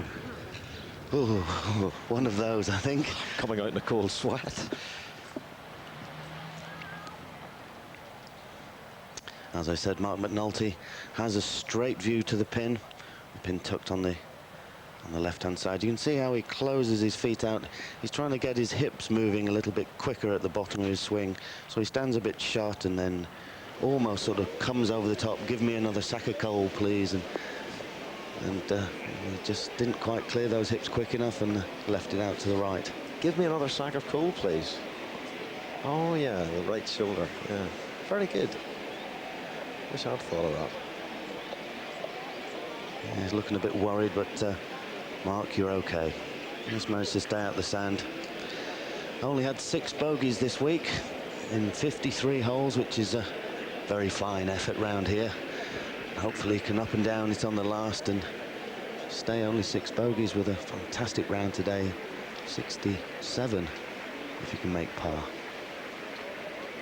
Yeah, 67 from Stephen Ames on day 1.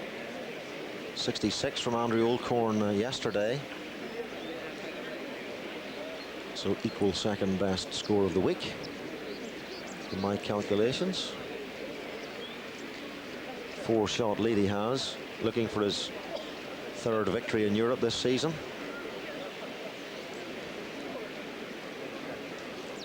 And we'll be back with the closing slice of action after these.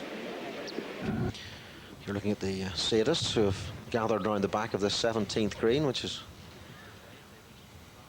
caused much excitement today.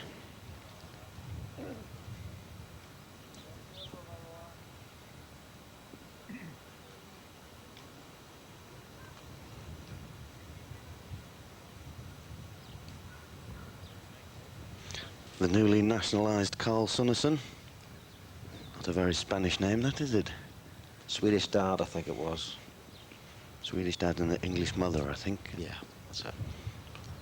Probably speaks English, Swedish, Spanish, and probably bad language after a couple of bogeys. That was a lovely putt to hold there. He's talking the right sort of language to his putter anyway, that's for sure. And he's 2 over par after 17. 4 over today, though. McNulty, the leader, at the last hole.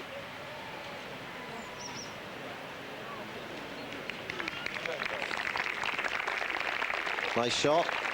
Good shape there. Putt is uphill, I think, from there, isn't it? The final 3 or 4 feet.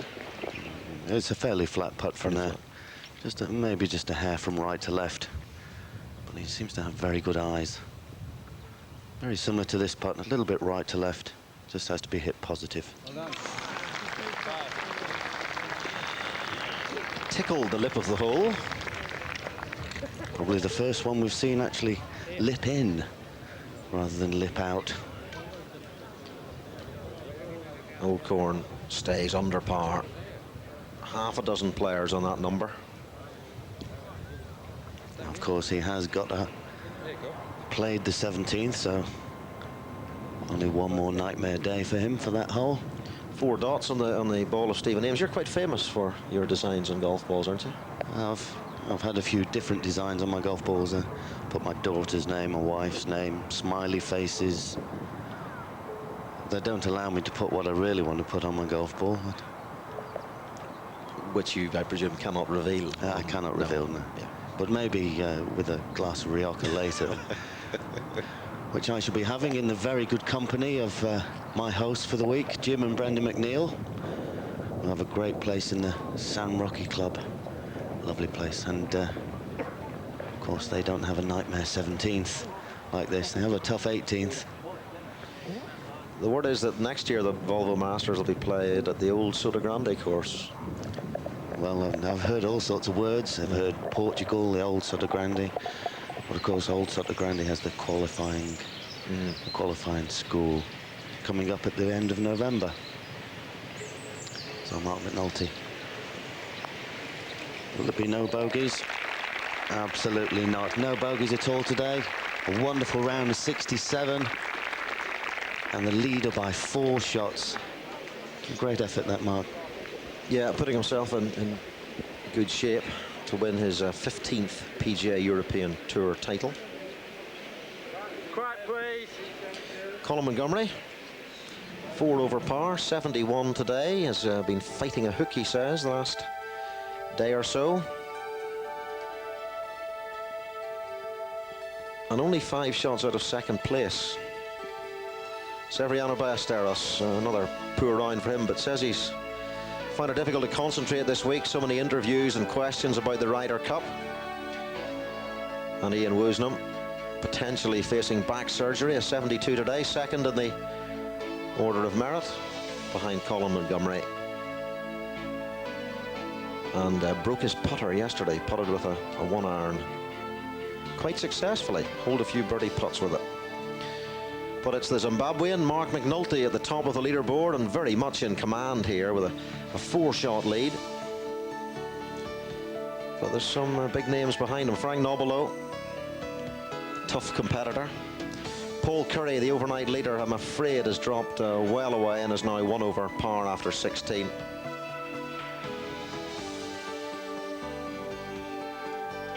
Raymond Russell, Thomas Bjorn looking for victory in that other little tournament being battled for on the European Tour this season. That's the Henry Cotton Rookie of the Year award.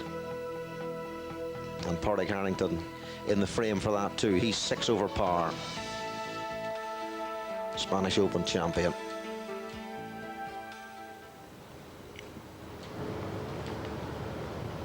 Old Corn on the final tee.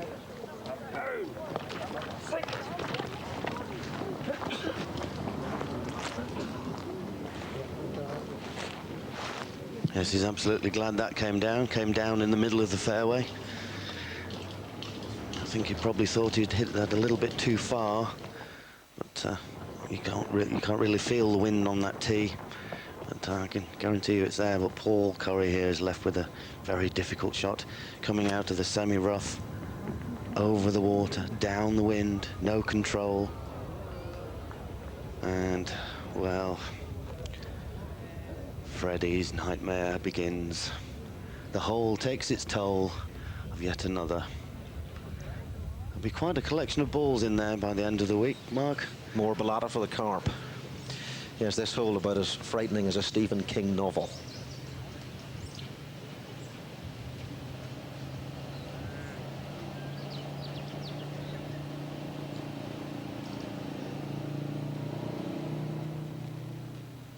It's going to become as famous in horror terms as the shower scene in Psycho.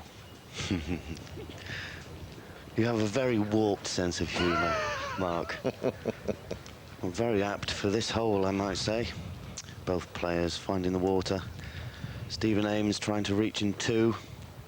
Probably only about a yard or so from the putting surface, but now left with an exceedingly difficult shot of a slight downhill lie. Very tightly cut grass. Has to be hit absolutely perfect. I know if I was here, I think the putter might come out and I'd try and bend it all the way around on the slope of the fairway and the slope of the green, just to try and get it onto the putting surface. Yeah, Paul McGinley was there, having been in the water, and that's what he did. And a couple of others subsequently used a putter from around there. Pretty successfully too. Getting the ball up onto the putting green.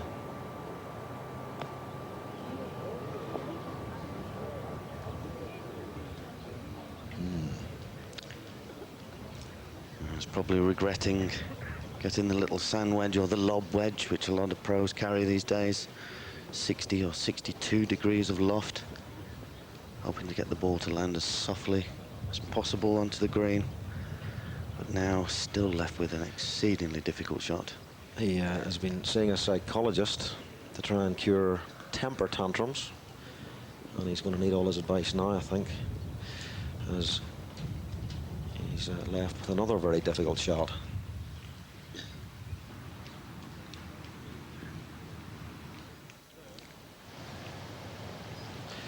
But beyond the hole from hell is Andrew Olcorn. From a good spot in the centre of the 18th fairway.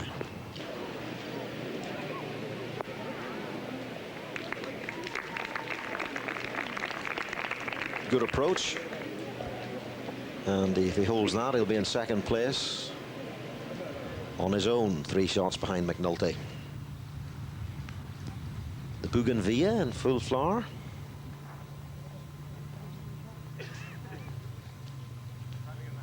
Augusta-like, like some of the greens.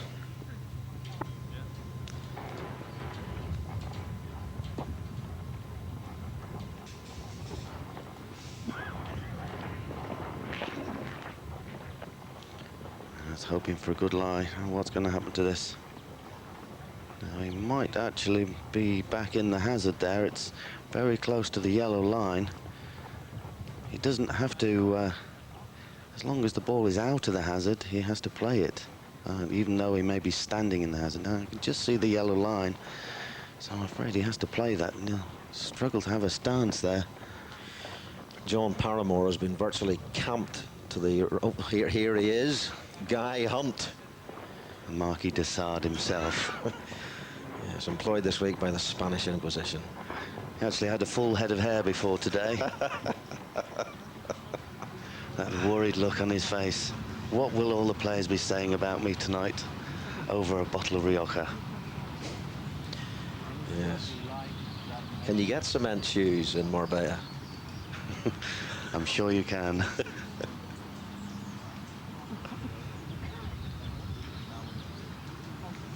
John Paramore has been relieved of duty in terms of the ruling here. He was back and forth across this fairway frequently this morning.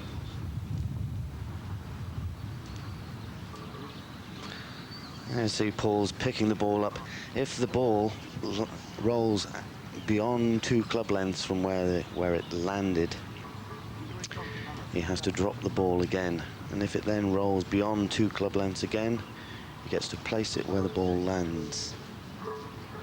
Oh, perhaps he's already dropped it once before. Didn't quite see that. Yeah, Paul McGinley this morning, he dropped it twice back into the water, placed it, and then he went up to the green to have a look at the line and came back and the ball had gone. It was back in the water. And that's another penalty shot. Yeah, and he took 8. A lot of people don't realise that once that ball has come to rest, it's in play, and if you go and wander off and come back and it's rolled into the water, it's time to drop another ball. Quite a shock when you turn around though and the ball is apparently evaporated. Well, it's those sort of cases you'd throw your caddy at to go and retrieve it, or maybe hope that his foot would come out and stop it, have a 2-shot penalty. Maybe run out of golf balls. That's a well-played shot from there. Might just feed back off the bank there. Yes, here it comes, down onto the flat part of the green. He nipped that quite nicely off that lie. But that's a good, fairly lengthy putt to make his par.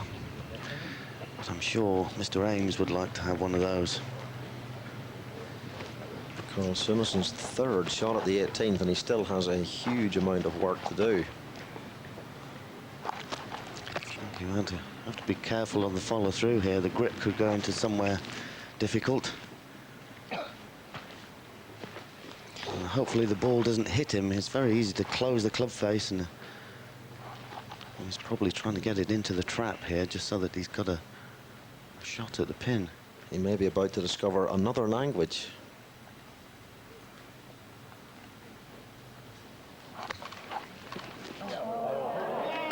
Oh, he's gone the Barnes-Wallace route there. Perhaps his ball's allergic to sand. And couldn't have wished for a much better result from where he was. Now, Stephen Ames is a very, very difficult pitch shot here from the swale over the back of 17. And the ball reaches the top of this ridge and looks like he's played this one immaculately well. What a great shot that is. That is magnificent. It's very difficult to hit a shot like that after you maybe just skinnied the one just before.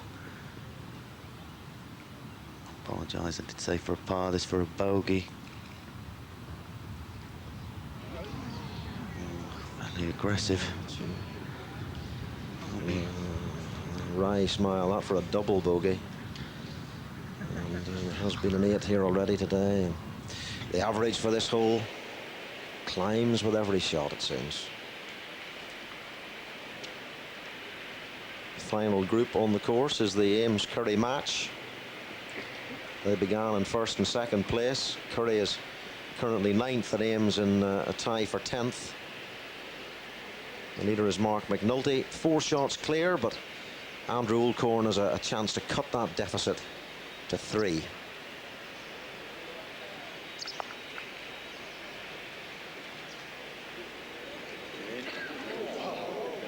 Good putt from Andy, and he'll make par at the last, no doubt. To be 1 under after 3 rounds.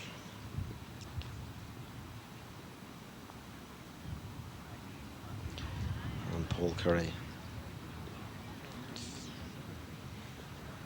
takes 8 at 17. Very sad.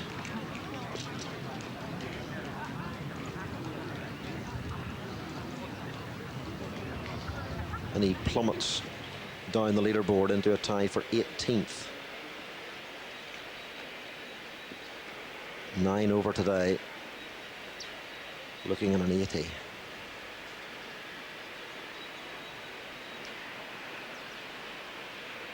Sunnison, having skipped through the bunker, was this for a par at a round of 75.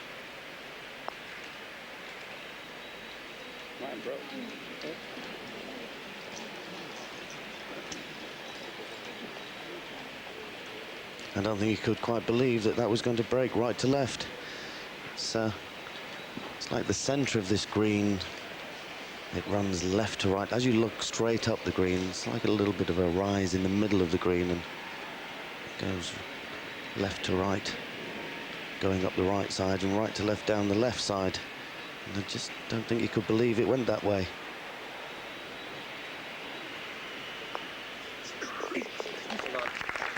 But it's a bogey. Sad finish, really makes the dinner taste a little more heavier, but it's currently in a tie for the 11th position, which is a very good position for Carl. He's had a wonderful season. Only the solitary birdie, a birdie on the 17th. Did you see that? Must be a mistake. And O'Corn finishes off with a par at the last, a round of 72 to follow his 66 of yesterday.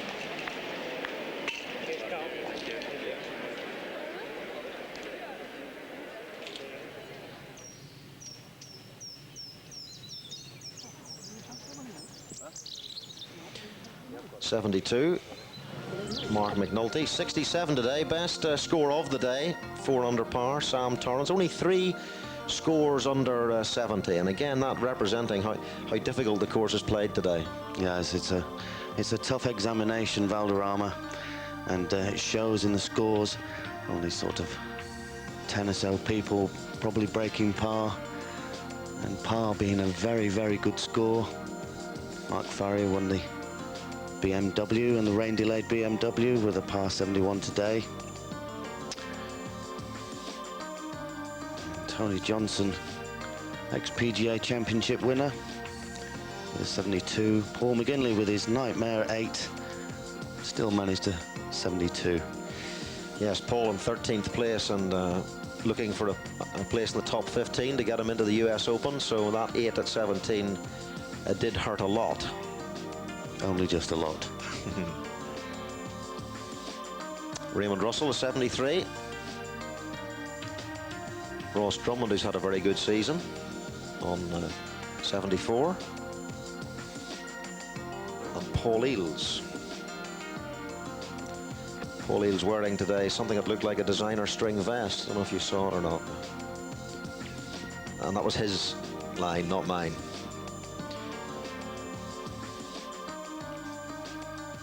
You have to pick out your favorite player there. The one you follow, maybe the one you've money on. Rocca, Clark, Pyman, all on 76. There's the view of the harbour below the course here, the Costa del Sol, Marbella just down the coast, Fuengirola, Torremolinos, some great golf courses too, Torrecabrada, Sotogrande, Valderrama, of course, which you're looking at. Tremendous test.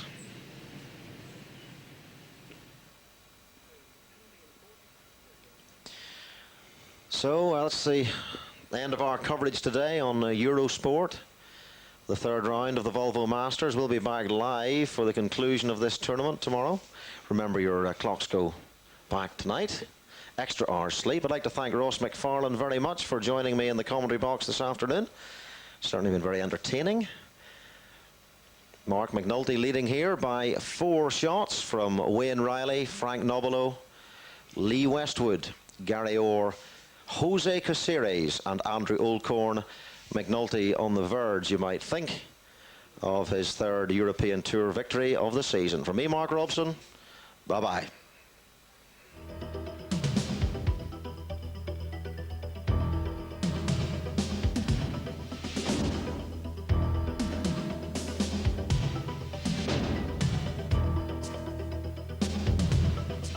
The PGA European Tour was brought to you by Volvo.